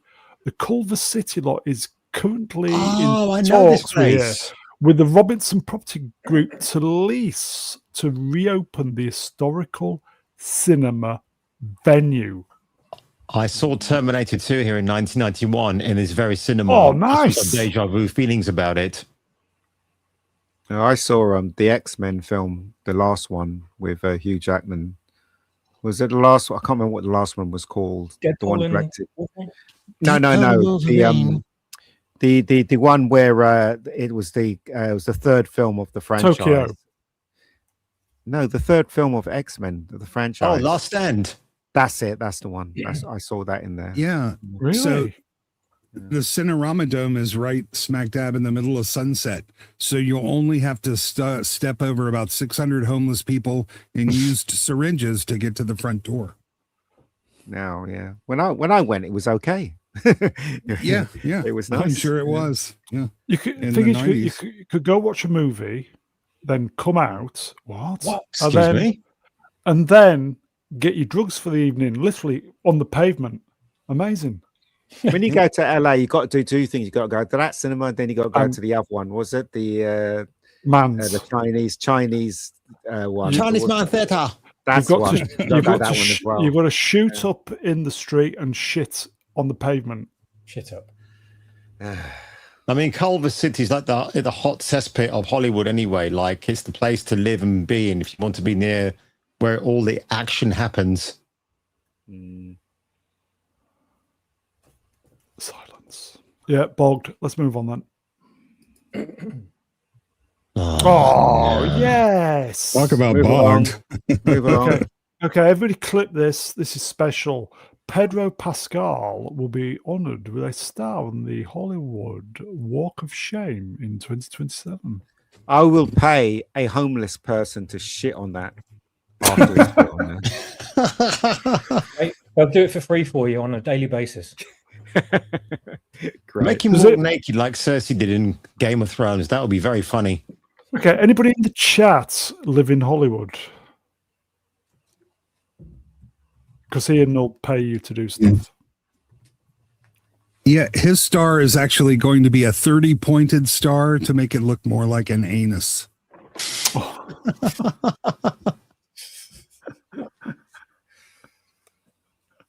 He's got about as much facial Allegedly dynamics here as he does as with Zendaya. Yeah. And these are your film stars of the future, folks. You got to be kidding me. He was okay in Narcos. And How that old was is it he for me. anyway? Is he in his 60s or something? He's about Or how 50. old is He's he? about 50. No, he's in his 50s, I think. 50s. Well, how can he keep playing Mr. Fantastic? He'll just end up as old Fantastic, won't he? Oh, you mean the Mr. Going. Fantastic who hides in the corner while Florence Pugh takes over and shoots the bad guy? You got to be kidding me, right? in Really? the face. Yeah. Oh, well. It's in the trailer, by the way. I'm not making up. It's in the trailer. Who saw this? There was a clip. Rick Moranis says he started talks for a Spaceballs sequel back in 1989. I really wasn't retired. I was just negotiating. He's joking, obviously. Yes, obviously, yeah. Yeah. I like anybody, him. Anybody see this clip? Incredibly brave to step back because of his family and stuff. Yes. Oh, yeah, that's sad. Incredibly, yeah, it's very sad. But He did what he needed to do to take care of his family, take care of his That's right. kids, and that, I mean, that's tough. I mean, to step away from your career like that, knowing you may never have a chance, you know, to come back. pick up where you left off, right? I mean, especially when it comes to something like acting. But yeah, it was good guy, and you know, I'm glad to see he's going to be back in this movie. I still don't think this movie's going to be any good, but I'm glad to see that he's back in it. It's going to be shit, but I'll see it for him. Actually, I'll see it for him. Daphne Zuniga was on stage and she looks good, man. God damn, that's a cougar. Oh yeah. Even if it's not that great, I'll still want to see it just for the piss take thing on a rip out of Hollywood. Oh yeah, Star Wars and Marvel and everything else we've had in the last 10 plus years. Yeah, but they did survive though because they came out of that woman. They came out of that woman. What? Yeah, because the whole ship turned into a woman, didn't it? With a Hoover. And then it crashed landing. Do I need to see Spaceballs? It's been a long You time. do. I can't remember any of it. That's the beauty. When you watch it, you'll appreciate it. I'm sure I've seen it, but I can't remember. It's so stupid. It's funny. You know, like one of those films that are stupid. That's not funny. But this film is not that. It's stupid and it's funny, especially the bit where he puts the videotape in. This is a long time ago. I know. Where they're looking at the film. They want to know what's going to happen in the future. And they speed it up. That's just stupidly funny. I found. Yeah. But it's clever. Yeah, it is nowhere near the best thing that Mel Brooks has ever made. But as far as, you know, being a fan of sci-fi and especially Star Wars, it's It's incredibly funny. Ejector curtain wrench was spotlight, mate. It holds up, and then Ruddy wrench, by the way, tried watching Spaceballs. He got 15 minutes in, then quit. Shite! Sorry, lads. Yeah, I understand what you're saying there. But as I said, I saw it when it was released. Yeah. It was released, and obviously I know all the jokes because of Star Wars, and that's what made me laugh. But yeah, I understand how people don't find it funny. Definitely. Yeah, it's not really my flavor of humor, but I still even enjoyed it because you could tell that the people making it really loved the things they were making fun of. Yeah. Yep. Yeah. Yeah. Unfortunately, as real John Evans points out, Cheers, John. yes, the new one. Reminder: Josh Gad wrote the script. He's put some timber on, hasn't he? Yeah. Yeah. I mean, the first time you see Dark Helmet where the door opens and there's this tiny man, he's even got a black tie as well, isn't he? As he walks up. I mean, how could you not find that funny? I just thought it was hilarious. Okay, I've seen it then, but so I can't stupid. Okay. Do you remember that scene in it where they captured Princess Vesper's ship and he does that huge speech? And then when the door opens, he's not in there. He opens his helmet and he just starts talking. I find that funny. I don't know why people didn't find that funny. I found it hilarious. Yeah, good. The bit where they capture their stunt doubles instead of having to capture the actual actors. Yeah. The Spaceballs cinematic universe has been revealed. Hilarious. Yeah, that's a real piss take at Marvel. I bet that came from Mel Brooks. I bet you. I bet it didn't come from what's his name, the other fellow. I think some of the ideas come from Mel Brooks. I mean, they were consulting him, weren't they, while they were making it? So, I mean, he's 100 now, isn't he, Mel? He is. Is he 100? Yep. Wow. Jeez. Yeah. So if anyone's interested, if you want to check these out, these are the actual Spaceballs X account did post clean versions of these. Right, okay. So the first one is Spaceballs, the new one, right? Then we have Spaceballs, the Schwartz Awakens, Spaceballs, the Franchise Menace, Spaceballs, Winnebago Nights, and then in 2031, Spaceballs, Super Duper Secret Wars, which ends Phase 1 of the cinematic universe. Phase 2 starts with Dark Helmet Origins, a Spaceballs story, followed by Dark Helmet Origins 2, Dark Helmet Origins 3, and Dark Helmet Origins Origins. And that's the end of Phase 2. The next phase is Yogurt, Schwartz and all, Mog, Last Dog Standing. What, Mog? What? Heroes of Druidia, Rogue Dumb, followed by Spaceballs for Kids. They're also going to have it running at the same time. TV shows, Spaceballs, the animated series, the animated series reboot, and the animated series in live action, and the animated series, the musical. And then Phase 4 is Spaceballs versus Spaceballs, Spaceballs versus Spaceballs versus Spaceballs, Spaceballs, Enough is Enough, and Spaceballs, Enough is Never Enough. This is what we call taking the piss, folks. This is what we call taking the piss. It goes on from there. I will allow you all to go out and find it yourself. Like I said, the Spaceballs X account does have all of these posted clean versions of these slides. There includes Spaceballs, the musical, which is surrounded by multiple different versions of the musical that will appear in different media. There's a whole version that's not a whole slide that is nothing but a bunch of great knocks on other properties. Like there's Schwartzitar, Dot Matrix, Vespa, Lone Star, The Twilight Years, Two Space, Two Balls. The plenty of other. Is it two space, two bits. cups, two girls, two space? When Kevin Feige sees this, is it like a knife in the heart? I should hope so.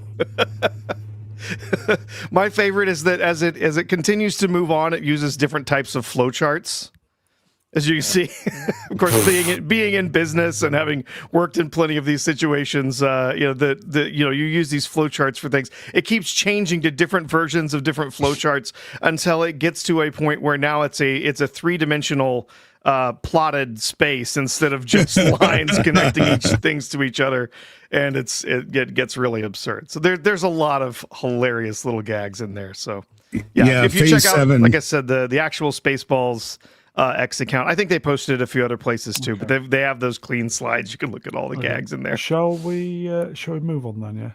Yeah. Mel Brooks is going to do the thing in mocap apparently. First trailer for Spaceballs 2 was shown at SDCC. Dark Helmet references the Palpatine line. Somehow I've returned. Swappers, are you going to say that, Swappers? Am I going to what? Say the Palpatine line. What? Somehow I've returned. In Yogurt's voice or in Palpatine's voice? Oh, up to you. Palpatine. Yeah, somehow I returned. A Navi pissing while Dark Helmet watches with 3D glasses. What? Yes. A slice of pizza as a baby Pizza the Hut. Yeah. Bill Pullman dressed as Han Solo from The Force Awakens. Kiki Palmer plays a character similar to Rey. I think she's the black chick. Oh my God. Quite funny. Yeah. Do they have the slice of pizza telling us repeatedly how it's not like its dad? I want to be my own man, my own pizza man. I mean, my own pizza, my own pie. I don't know what to call it. Who's going to play Bath then, since Candy's not with us? I think they've got a replacement character for him. Yeah, he's not around. Actually, right. I think that's going to be Josh Gad playing his son. Yes, Gad, I think. Oh, okay. All right. I'm more Gad excited for wishes this than Doomsday. Oh yeah. Gad wishes he was as funny as John Candy. Ludicrous speed. They should have released this the week before Avengers. Or the same day. That'd be ballsy doing that. Does this have an audience though? I'm really asking. I'm not No, sure. it was a flop when it was released, but then it gained a lot of fans through VHS and stuff. So yeah, It's a cult favorite. yeah, Cult. Well, that's always a bit of a gamble then. exactly. Okay, we've got a quick member chat, and we forgot. Here we go. Who's that? Then? Ista, are you able to do this in you know what voice? Who is that asshole? I don't know. Okay, let me see. Do I have to do the whole thing? Yeah. You don't have to. All right. At Istafobos benched member for 18 months. When you think about it, the world is name only. Now. There you go. There you go. Lewis Pullman speaks about deciding to do Spaceballs 2 with his dad, Bill Pullman. We were waiting for our big gritty drama together, and this came along, and we thought this might be our shot. To get to make a movie with your dad, I don't have words for it. Was Lewis Pullman in Thunderbolts? Yeah, he was Sentry. And Yeah, he plays Bob. Yeah, I actually thought he was the best thing in that film. I didn't realize that was he was the son of Bill. Wow. Yep. Oh, you didn't. They're like the spitting image of each other. How could you Didn't not occur know? to me, man. Sorry. Yeah, despite all the issues with Nepo babies and such, I really like Bill, and I kind of like Lewis, and I think this is kind of cool that they get a chance to work together. He's obviously one of the more talented Nepos that have been inflicted on us, so I'm okay with this. Last thing that Bill was in was the Boroughs, wasn't it, for Netflix? That's the last time I saw him in anything, actually. So it's going to be interesting when he returns for this one. Did you watch all of that, Ian Norris? Yes, I did. I enjoyed it. it. So you're recommending it then? I do recommend it. They're not making another one. It stopped there. I do recommend it. So it's not woke then. If it is woke a bit. Oh, yeah, it's woke a bit, but it didn't spoil my enjoyment though. Okay. So yeah.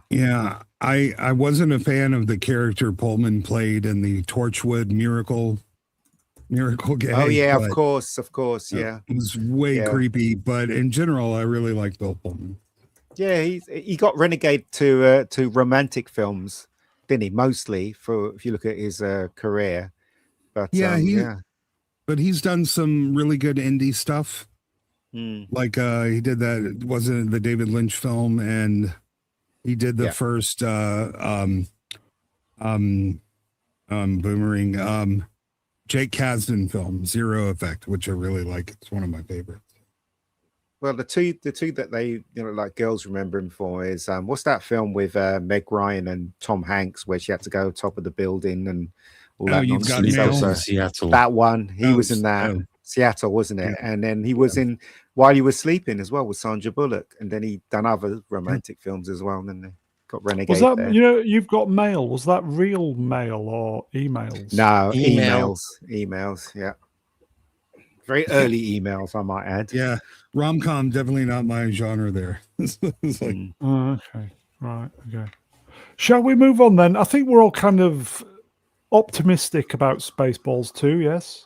Cautiously. Oh, I hope it's good. Cautiously, yes. Yeah, I mean, I'm going to see it either way, but I mean, I really don't think it's going to be that good. I got to be honest. I'm not excited at the fact that it's being written by Josh Gad. I don't think he's done anything worthy of note that he's actually been the creative behind it. And then also, even if you say, well, it's a Mel Brooks film, he's barely involved in this. And even if he was, he hasn't made a really good film in a long time. So also about time you made a good one then. Comedy's been renegated, isn't it? I mean, I saw the last Naked Gun film and it was terrible. Some bits I sniggled at, but you can tell there was a line that they wouldn't cross on that one. And it's going to be the same with this as well, isn't it? But, yeah. I wouldn't say I'm optimistic. I would say that I expect this to be less shitty than most other things. Serviceable. Okay. We'll see. We'll see. Yeah. My big compliment these days aren't that looks awesome or I love it. It's I'm not hating it, and that's really aiming with faint praise. I'll sort a couple of entries out after the stream, boys. Let's move on then. Yes.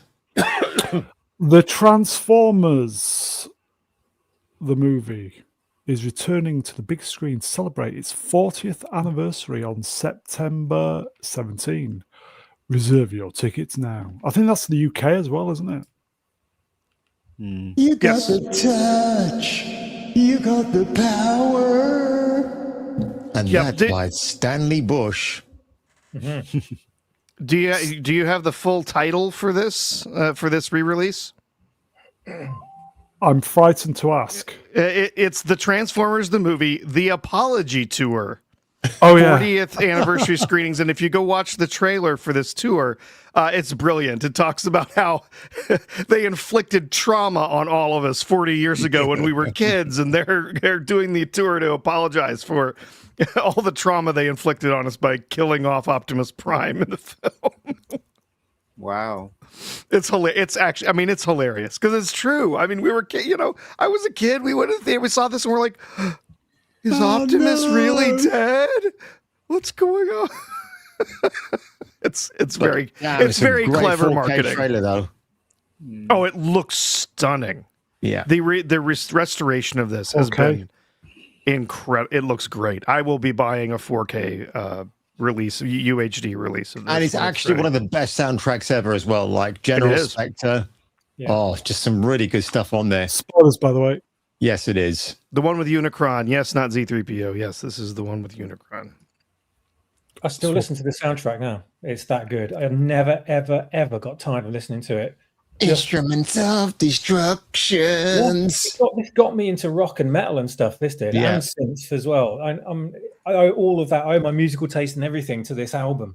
And Vince movie. DiCola's soundtrack, his contributions are fantastic. Oh, is like it? Escape. Oh, Yeah. Dun, dun, dun, dun, dun, dun, dun, dun, dun, dun, dun, dun. It's true. Absolutely true. has he got the training montage music on it? Yeah. So why didn't they re-edit this film to allow Optimus Prime to live this time? But did he die? That's that's what this film's going to reveal. Yes, there's an extra little bit at the end of the trailer that sort of raises questions. Yeah. So, I will definitely be going to see this. So they did do that. I see. Yeah. Well, I don't know. You have to watch the trailer, but yeah, it's enough to get me to get back into the cinema anyway to actually watch something. So I will go and watch this again.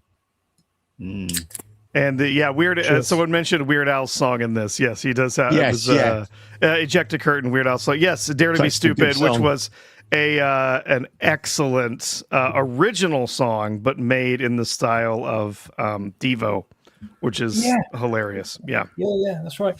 And who can forget the acting talent in this movie as well? Orson Welles and Leonard Nimoy, Eric Idle, Judd Nelson. You know, there's just some really great names in this film that really made it. Oh, yeah. And it makes you want to collect the Transformers comics from 1984 from Marvel, funny enough. And I've it has still got some mine great in the garage, covers. all my Marvel UK comics, still got them in a big pile. Yeah. All of them. You looking forward to this then, Swappers? Something to look forward to, yes? I am indeed. I've been collecting the toys since, for the last 5 or 6 years from the Studio Series 86 line, which is all based from... Damn, wow. Characters from this movie. And they're doing some anniversary figures this year that are being released, like Hot Rod is being released in his magenta screen colors, which never was intended to be like that, but that's how it came out. Everybody. Yeah. So I'll be grabbing that one when it comes out next month. And there's a few others as well, but one really good one that I bought last month that I never ever thought would see the light of day is this character called Kranix, who is the sole survivor of the planet that gets destroyed at the start of the movie. And he never transformed in the film, this guy. So we never got to see an alt mode or anything like that. I don't even think his race ever transformed. They were just this alien robot race. And they finally made an official figure of him, which I've been wanting for like decades and decades. And it is superb as well. And as a bonus, he actually transforms. So they actually devised an alt mode for him, which is kind of like this weird, bizarre alien jet thing. But it works. It's kind of so ridiculous it works. So I grabbed that as soon as I saw it. Swappers, you got to send me some photos, please. Oh, yeah, I will do, mate. Yeah, Can you hear the entire collection of yours. I shall do, yes. The wank chair's never been more busy, has it? Swappers? The wank chair will not be in the pictures. Thank you very much. Okay. Shall we? We've got a quick super chats. No, we don't. No, we don't. Yes, we do. Is the available, mate? Well, you notice he asked for the group. So, maybe, I don't know. Oh, my God. I'll give it a try. Okay. Kingdom, 1996. SKC, love their chicken. 5 L's. Intuitive improvisation, the secret of genius. Best walking impression. Oh, he's talking to me there. I don't have to say it. Intuitive improvisation is the secret of genius. Needs more cowbell, though, doesn't it? Absolutely. Okay. Shall we go on? I gotta have more cowbell. Indeed. Yeah, this dropped this thing. I thought, what? Universal Pictures has secured the movie rights to 10 classic Atari games, including Pong and Asteroids. Pong is literally 2 paddles hitting a ball back and forth with no characters or story. Ian, you're an expert of Pong. I like Pong. It was the first computer game my dad got for the family, and I remember him setting it up and him being on it for like 2 hours. All of us waiting to play it when my dad was playing it. Yeah. So yeah. Asteroids can be pretty painful, but they have cream for that. So. Yeah.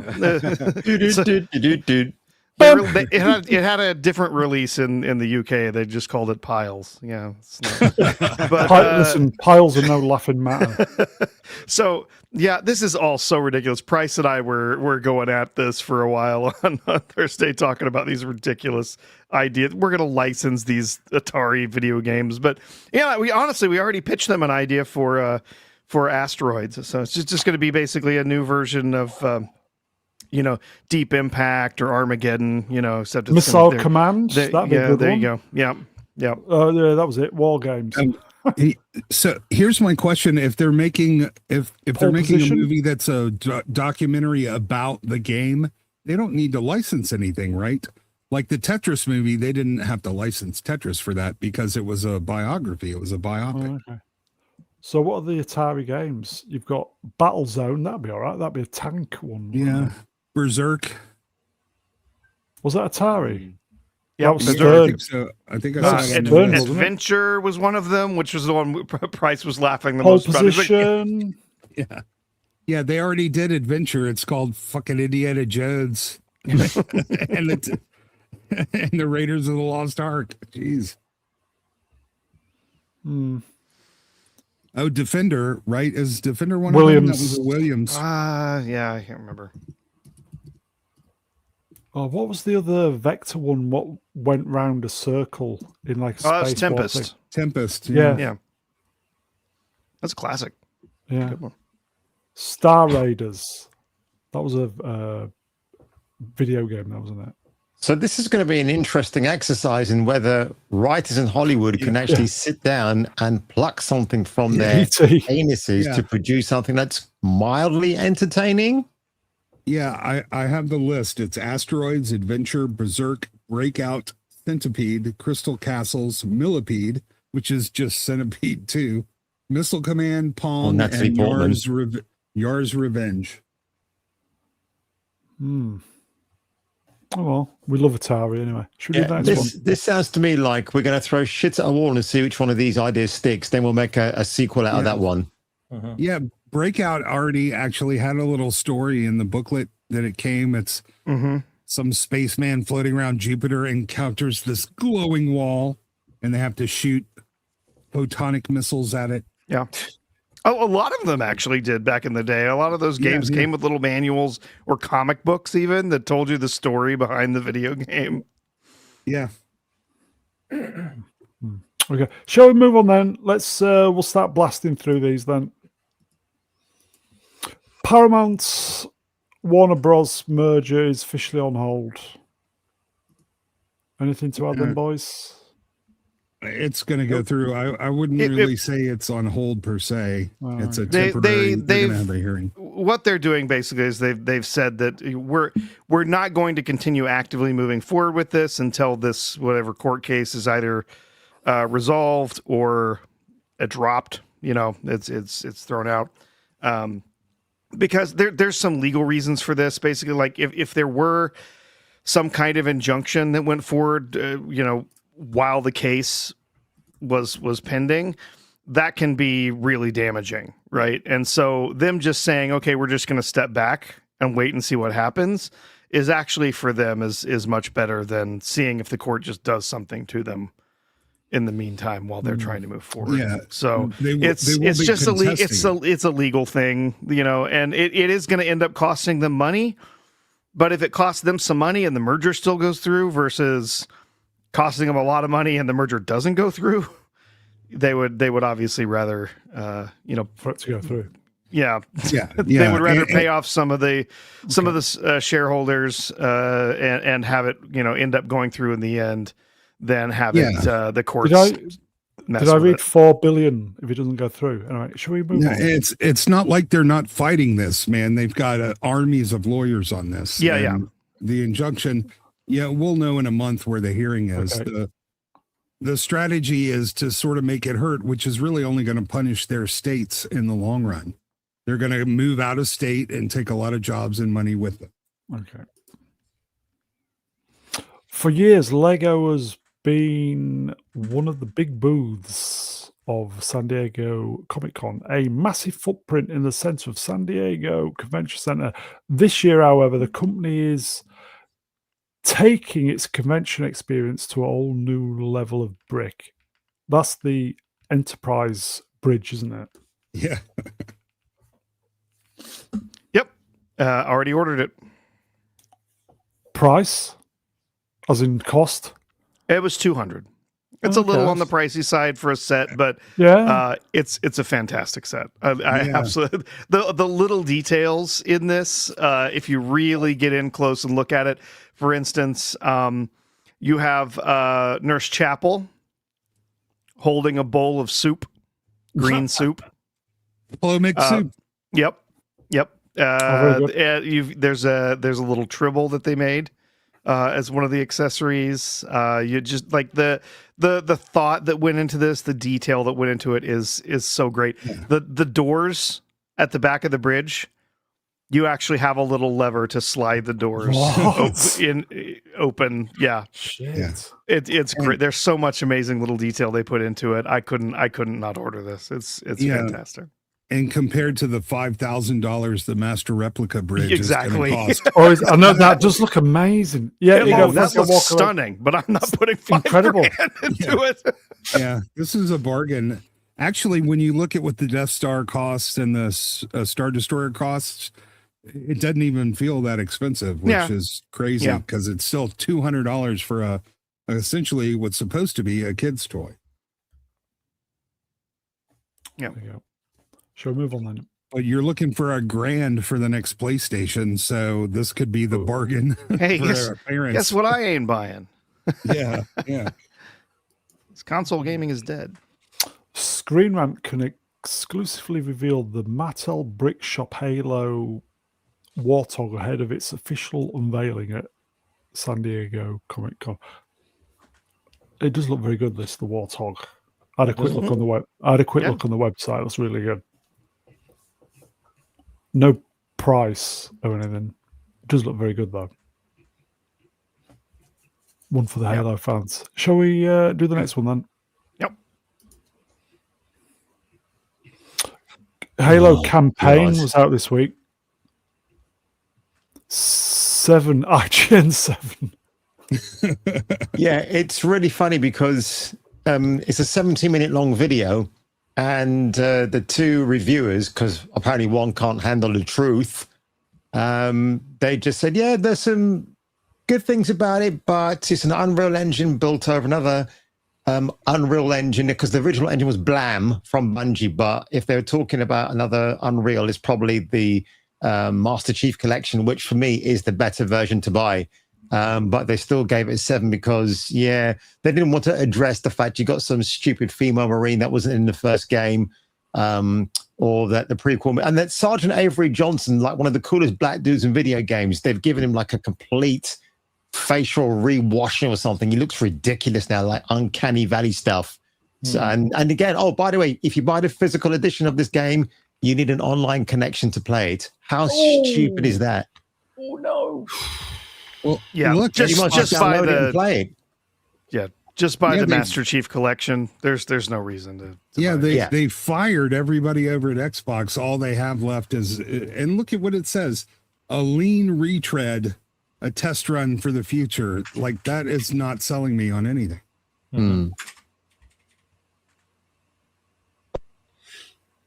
But do they even have the personnel to make these anymore?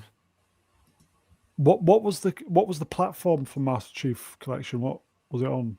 Xbox, PC, right? It's also on PC. Yeah. I played it on PC. Yeah, they're going to be. I suspect they might be farming these games out, contracting them out to smaller developers in the future. They don't have any personnel left over at Xbox anymore. Mauler and Platoon have been playing this game online the last few days. They've never played Halo. Oh my God. Yeah, but after this one is done, and it won't sell very well, the next brand new proper Halo game that comes out, I think it's Halo 7. It's going to be exclusive for Xbox only.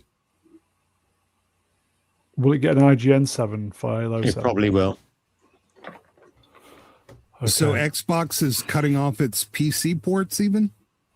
Not that I know of. They shouldn't do that, actually. Ian, will you be playing Halo? Nope, because I don't play computer games. So, yeah. I love Halo. It's just Halo on Xbox, just back in the day. God, it was just so special. It was. Yeah, There was nothing like it at the time, was it? The Fucking AI, hell, it's so the enemies. special. Yeah, Yeah, they look at didn't what just Ruddy. Look at what Ruddy said. But That's when Bungie was on fire, man.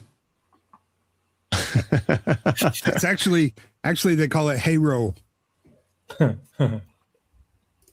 Halo back in, was it 2001? Yeah. What's happening with this world? I mean, they want you to buy the game, but they don't want you to own it.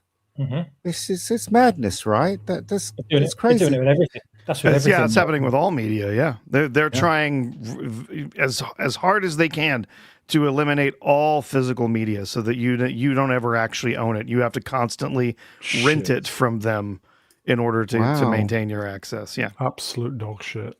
Oh, I went to the shops today. I wanted to buy a Snickers, and they You have didn't to have any rent it. full-size Snickers. No, you I'm have like, to rent it in. What the hell's going on with this world? I just don't. What? Anyway, sorry, sidetrack there. You're not interested, Ian, in getting yourself a retro console filled with all the best, like old, simple '80s games like Pong and Asteroids and stuff. Yeah, I am interested actually, but it's money. It's always down to money at the end of the day. They're quite cheap. A petition calling on Sony and Bungie to greenlight Destiny 3 has hit 400,000 signatures. So why don't they have a similar petition for Days Gone 2 then? Was Destiny as good as Halo? No. I didn't like it. Yeah, and you had to pay monthly to play it. Yeah. So it's a massively multiplayer online thing, isn't it? So you don't have the focus that you do with Halo. It's just this huge, massive open world. Basically, you're living your life in a game at that point. Unless it's you're perpetually indoors with your face glued to a screen, you're one of those people, then you're not really going to get the most out of it. So I've never really seen the appeal personally. Okay then. Sony knew its decision to kill PlayStation 5 discs would spark outrage and reportedly issued staff with the strictest social media guidelines to stop them from publicly commenting. Well, I believe Alana Pierce has made a video about that because she worked for Sony, didn't she? Mm-hmm. They know it's a bad idea. That's why they've made them do that. And the thing is, though, it's so stupid. This could bankrupt them. Do you know what I mean? It could. Yeah, it probably won't, because they want to find a center now, like an AI center, to start the next phase of their business. Oh God, which is stupid. Because I think Microsoft have found a venue, shall we say, to use as their AI hub, and other big high tech companies. Sony is trying to chase a trend now. They're trying to chase the live service model, and it's not working out for them. Nope. Yeah, and then they're going to try and chase the model of just using AI to develop a bunch of derivative slop. Yeah. And then people aren't going to buy that either. And especially since they can't actually buy it anymore in the format that they want. And so it's console gaming is on its deathbed. Life support. Is this true? Manuel Grell numbers, they are almost bankrupt already, hence the decision. Is that Sony nearly bankrupt? No, not Sony corporate, but PlayStation. Sony Entertainment. And Xbox. And that's why they've been doing everything that they have with Xbox over there. Console gaming, it's on its deathbed at this point. They can't make the model work anymore. Yeah, the outrage is misfocused too. This has nothing to do with games being unphysical or not, and everything to do with DRM and their control over both the games and your console use. Right. And spending $400 million on shit like this lasted 2 weeks. Listen, 2 weeks. Hold on. That's a collector's piece now, isn't it? Yeah, it is. That's why I bought it for £18. Yeah. Listen, I have no problem buying. I have no problem buying digital music if I can burn it to my own discs. If I can back it up, I can own it and play it when I want. It's not the physical, it's the control, it's the rights management that gets you. It's them being able to turn off your game even if you do own it on physical. It's them. Model called Fair Games, which hasn't seen the light of day yet. How many millions have they spent on that atrocity? Yeah. Yep. Europe was on the right path, and then they totally caved right before it came time to vote on the proposal. Yep. Oh, and Intergalactic, the Jewish prophet from Neil Druckmann, that game, that might not see the light of day at any point in time. And also, they think they've overspent like $400 million plus on that game already. You give Neil Druckmann the power to do what they wanted, because The Last of Us Part 2 was a big success, even though it was critically destroyed by everybody who loved the first one. I think released or not, released or not, that game is going to be the end of Naughty Dog Entertainment, which is incredibly sad, because they've made some of my favorite, literally one of my favorite games of all time with Uncharted 2. Incredible studio, made some amazing stuff, and they've completely thrown it away. And Neil Druckmann is first on the list for why it's failed. He's a great example of the wrong part of a creative team taking credit, because it was Bruce Straley and Craig Mazin who were really the driving force behind that. And you can tell, because when he was on his own, he made shit. And it's funny because Druckmann is failed in Hollywood, but Todd Howard is successful with Fallout, although he's suffering his own demons now, because he's had to give the franchise over to Obsidian with their close supervision over the next Fallout game. But Howard is getting success in Hollywood, and he didn't have to even try. It might be time to dust off the. It might be time to dust off the Xbox 360 and play those cellophane wrapped games. Should we move on? Yep. Oh, here we go. Oh, interesting. YouTube AdSense sales keep growing at healthy clip, rising 13% to 11 billion in Q2. But yet, Rob, content creators are actually getting a nice income. Yeah, I was gonna say, how's their content creator ecosystem doing? Lowest revenue on here for a long time, folks. Or just use the Duck browser if you don't want to go to a website that flashes ads all the time, because that's how YouTube makes its money too, from you flashing ads on a page you're reacting to. Yep. Yeah, the adpocalypse, that's what destroyed everything. It's a subset of inshitification. There you go. Shall we? Wasn't there PewDiePie that was responsible for the adpocalypse? He had something to do with it, right? I don't remember. I'm sure he had something to do with it, yeah. Okay, we'll blast through these then. The Art and Soul of June, or was it June? Part 3, up for pre-order at 65 quid. Comes out, what? December 22nd. So they're doing That's got to be one hell of a coffee table book if it's $65. Yeah. Yeah, how do they make a book called The Soul of a Movie that is soulless? They strip the entire soul out of the story when they put these to screen. I still think the most fascinating thing of its release is going up against Avengers Doomsday. That's just hilarious. This is an IMAX as well, isn't it? Yeah, it's probably loads of all the IMAX cinemas long before Avengers Doomsday good. Yeah, Zambuga center spread. Yeah, but I'm saying loads of pictures. Zambuga. That's probably what's in the book. Yeah, but Dune doesn't get to show in Infinity Vision, so yeah, I'm a little tired of hearing the word IMAX at this point. I have to be honest. Okay. Oh wow. Coming to Blu-ray in August. Oh, I've got to get that. Explored. Yeah, I think I'll have to buy that as well. Yeah, we're going to need a bigger shelf. Yeah, same here. I've really got very good. I got the Blu-ray and the DVD and the other Blu-ray that got released. Was it last year or the year before? Yeah. Now I've got to get this one. Bloody hell. Well, this isn't Jaws. It's not. This is the documentary about Jaws, about the making of this. It's They call it the ultimate deep dive documentary into Jaws. But I've heard good things. I haven't seen it myself, but I've heard some good things. If you pay a certain amount, you can get your name on the end credits. Interesting. But you have to be quick. Yeah, this is due. You can still pre-order this. It's not actually due out until next year. Yeah. But some of the people who have seen some of the behind the scenes stuff are saying it looks like it could be pretty good.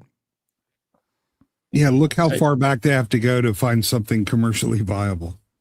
Yes, they probably have a lot of unreleased B-roll footage in the making of, which they're now going to obviously do for this commemorative edition.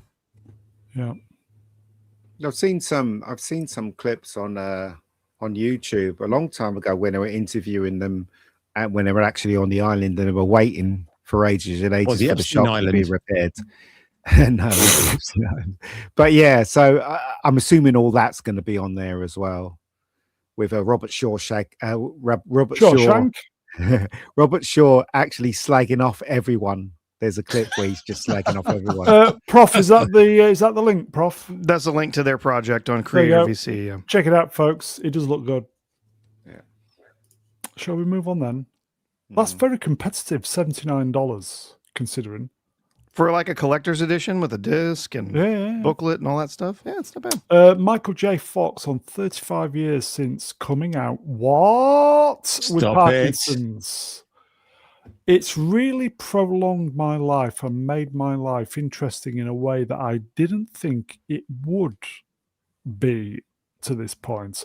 I'm not retired from acting, but if I didn't act again, it would be for a very good reason. I let Parkinson's make decisions for moi.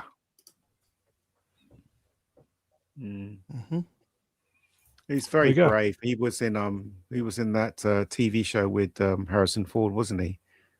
Yeah. I didn't watch it.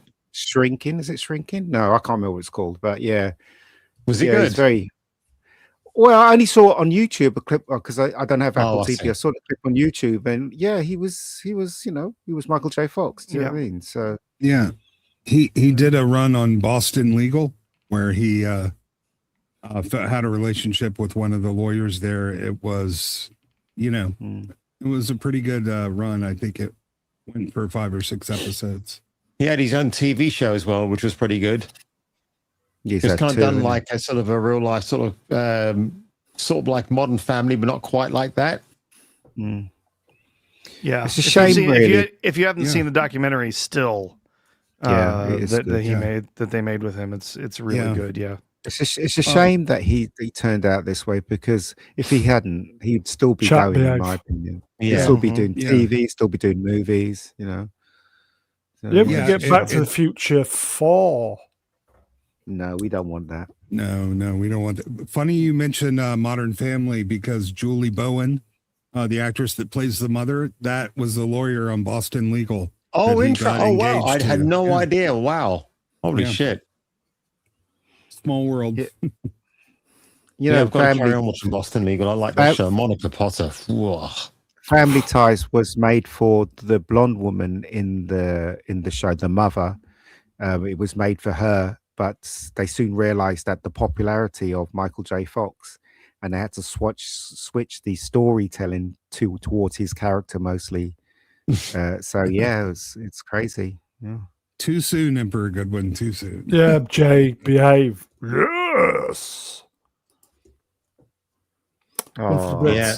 Former England player and manager Kevin Keegan has died, 75. That was midweek. Cancer. Cancer. Oh my gosh, that's killing everyone, isn't it? Cancer. Then again, he used to smoke a lot, didn't he? Yeah, it's been known to do that. I think he did. Yeah. Oh, he was a clean living fella. Damn. Mm. So was Roy Castle. He never smoked, but I think it was all the he performed in clubs where there was smoking going on. Passive. Yeah, he did, yeah. I'd love it if we beat them. Mm. Oh, you got a gift, Mr. Brown. It kind of came in sneaky. I'll just do it in a second. Best thing about Kevin Keegan is when I think it was the last match at Wembley before they knocked it down. and we got thrashed. Was it by the Germans? And he just realised that he wasn't the man to carry England forward, and he had the balls to resign that night. And I just thought, respect to the guy, that he knows his weakness and that he wasn't the man. And just a great manager. Yeah. There you go. Good footballer as well. Yeah. Apparently. Who remembers in Superstars back in the day when he flew off that bike? Dun, dun, dun, dun. He couldn't ride bikes, could he? He was not very good, and he. Oh, jeez. That's with Brian Jacks, isn't it? Yeah, and he fell off the bike on a cinder track, and there's all scabs down his, where he'd hurt himself on the cinders. Yeah. Let's do this then. Gillian of the H gift. New face. Hello there. 250 joules laughing disco. I don't know what that means, but thank you. Thank you. I'm sure it'll all become apparent at some point. Oh, it's just it's like a super sticker. Okay. That's all it is. Yeah. Shall we move on then? What? One for the Brits and but I think he's gone to bed. Oh God, it's realised, yeah. One to see next Tuesday. The other one is Garth. It's amazing how you can how you can not pay tax, and if you're in, you can just allegedly get away with it. I think Garth is the one on the left, isn't it? Allegedly. What's Brown for us non-Brits? What's the story here? Angela Rayner, Tory scum. All right, let's move on. Enough of that. Oh, the story is, if I remember rightly, she was the housing minister, and she didn't declare a house that she'd bought something or didn't pay tax on it. £40,000 she tried to not pay. And then miraculously, the HMRC, which is that the tax revenue of America, whatever your equivalent is, IRS, they miraculously said, "Oh yeah, everything's sorted there. She didn't commit any crime," just in time before this all happened. Very suspicious. Wasn't there an issue with her husband too? Is this the one? Oh, she's separated or divorced. Yeah, and now she's back in government as well. Just hear her talking, can understand why the divorce papers rang through. Yeah, tax avoidance, back in government. What more could I say? Allegedly, anyway. I'll just quickly do this. No, is it shitty? No. Okay, this is for the Brits again. No, this is for the Brits again. People. What? This is for the Brits. This is where everybody tunes off. Oh, fuck. Oh, Jesus. F off Burnham. Well, I burn bum notice. I'll say this, right? Bit of politics. Sorry, folks. Politics finds us occasionally. I don't give a fuck what this bloke does. Just stop the boats. That's it. Yeah. Yeah, you think he'll get pushed out himself before the next election? It seems like I don't know. I just don't give a shit what this guy does. Just stop the boats. That's it. They're not going to win the next election. Yeah, it's probably definitely not. No. It would be nice if they. It would be nice if they ended the two-tier policing as well as stopping the boats. Well, I know how much everybody hates Farage, but he might be good for this country. Who knows? He's done some underhanded things as well, hasn't he? But the things he's been saying sounds much better than what all the rest have been saying, if you know what I mean, because they're all very left, aren't they? Mm-hmm. So, yeah.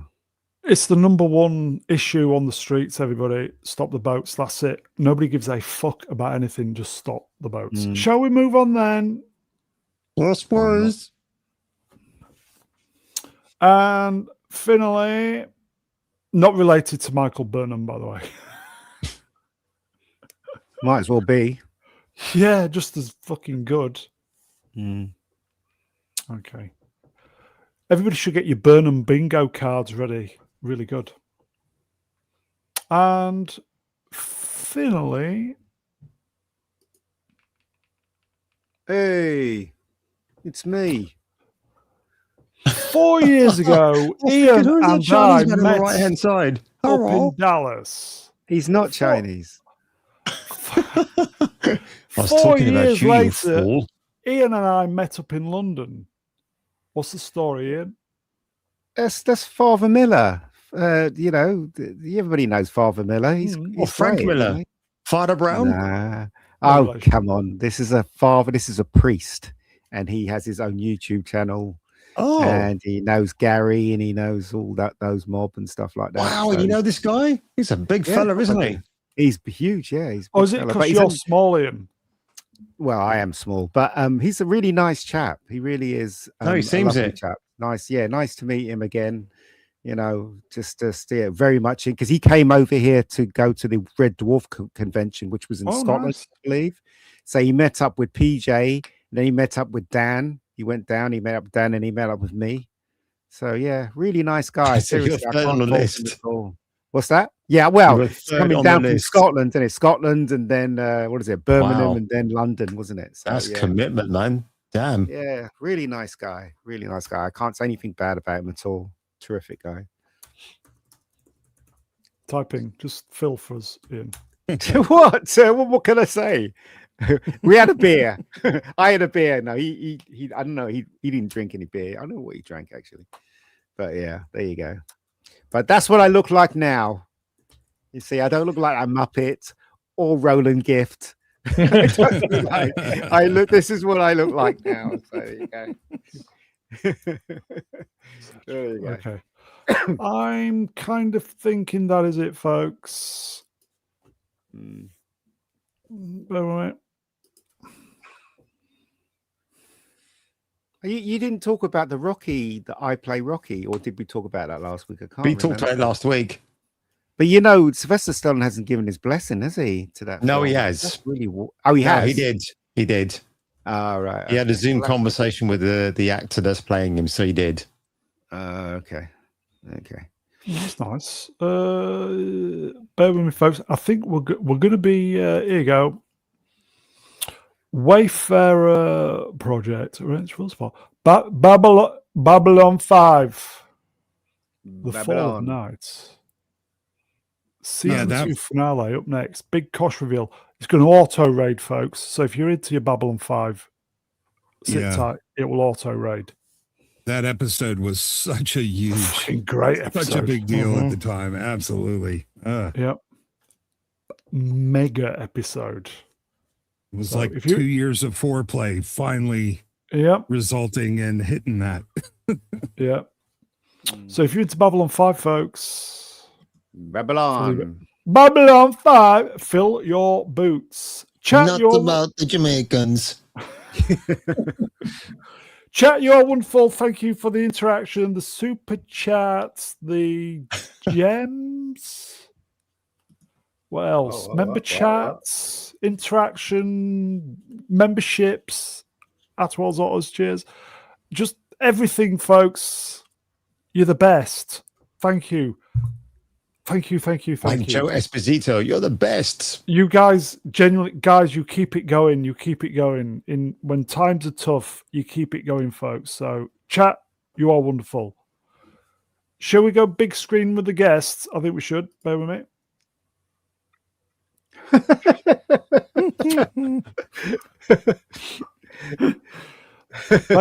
That'd be a great T-shirt, but probably you get sued for a likeness. Yeah, you will. You will. Jason, cheers, mate. You're very welcome. And gentlemen, Can I you just bid you stick a a- fond farewell can until you can't the next stick around, time we please meet. stick around to the end. Please stick around to the end. It fucks with my OCD, please. 2 minutes. Jason, thank you, my friend. Mega, cheers, Ian. No worries. This round, cheers. Oh, he's gone. He's gone. How rude. Prof, cheers, mate. Well, cheers. Glad to be here. Swap us. Cheers, bro. Cheers, swap. That is the most frumpiest of frump, isn't it? Well, you know, Zambuga deserves the award of no entry. Plaster will ever face. Tom For does being it the anyway. frumpiest of movie stars. And last but by no means least, the newest member to the monetization club of YouTube. 2 weeks. Must be a fucking record. It's the Phobos. Cheers, Mr. Brown. There you go. Beast up tomorrow. Don't know. Probably if Platoon stops playing Halo, probably Beast up. Wednesday. Don't know what we're doing Wednesday. Don't know what we're doing. Possibly 1994. Don't know. Other than that, Spider-Man. I think we're going to be reviewing Spider-Man on Friday night. Are we, boys? Yeah, we're going to do Spider-Man. Probably. Yeah, Spider-Man. Spider-Man. Yeah, Prof. Ista. Friday night. Yeah, probably. Yeah. Yeah. I'm going to see it. That's it, folks. If we don't see you during the week, you know the drill. Have a great week. We're going to Wayfarers Talk Babylon 5. Take care, everybody. Have a great week. Bye-bye.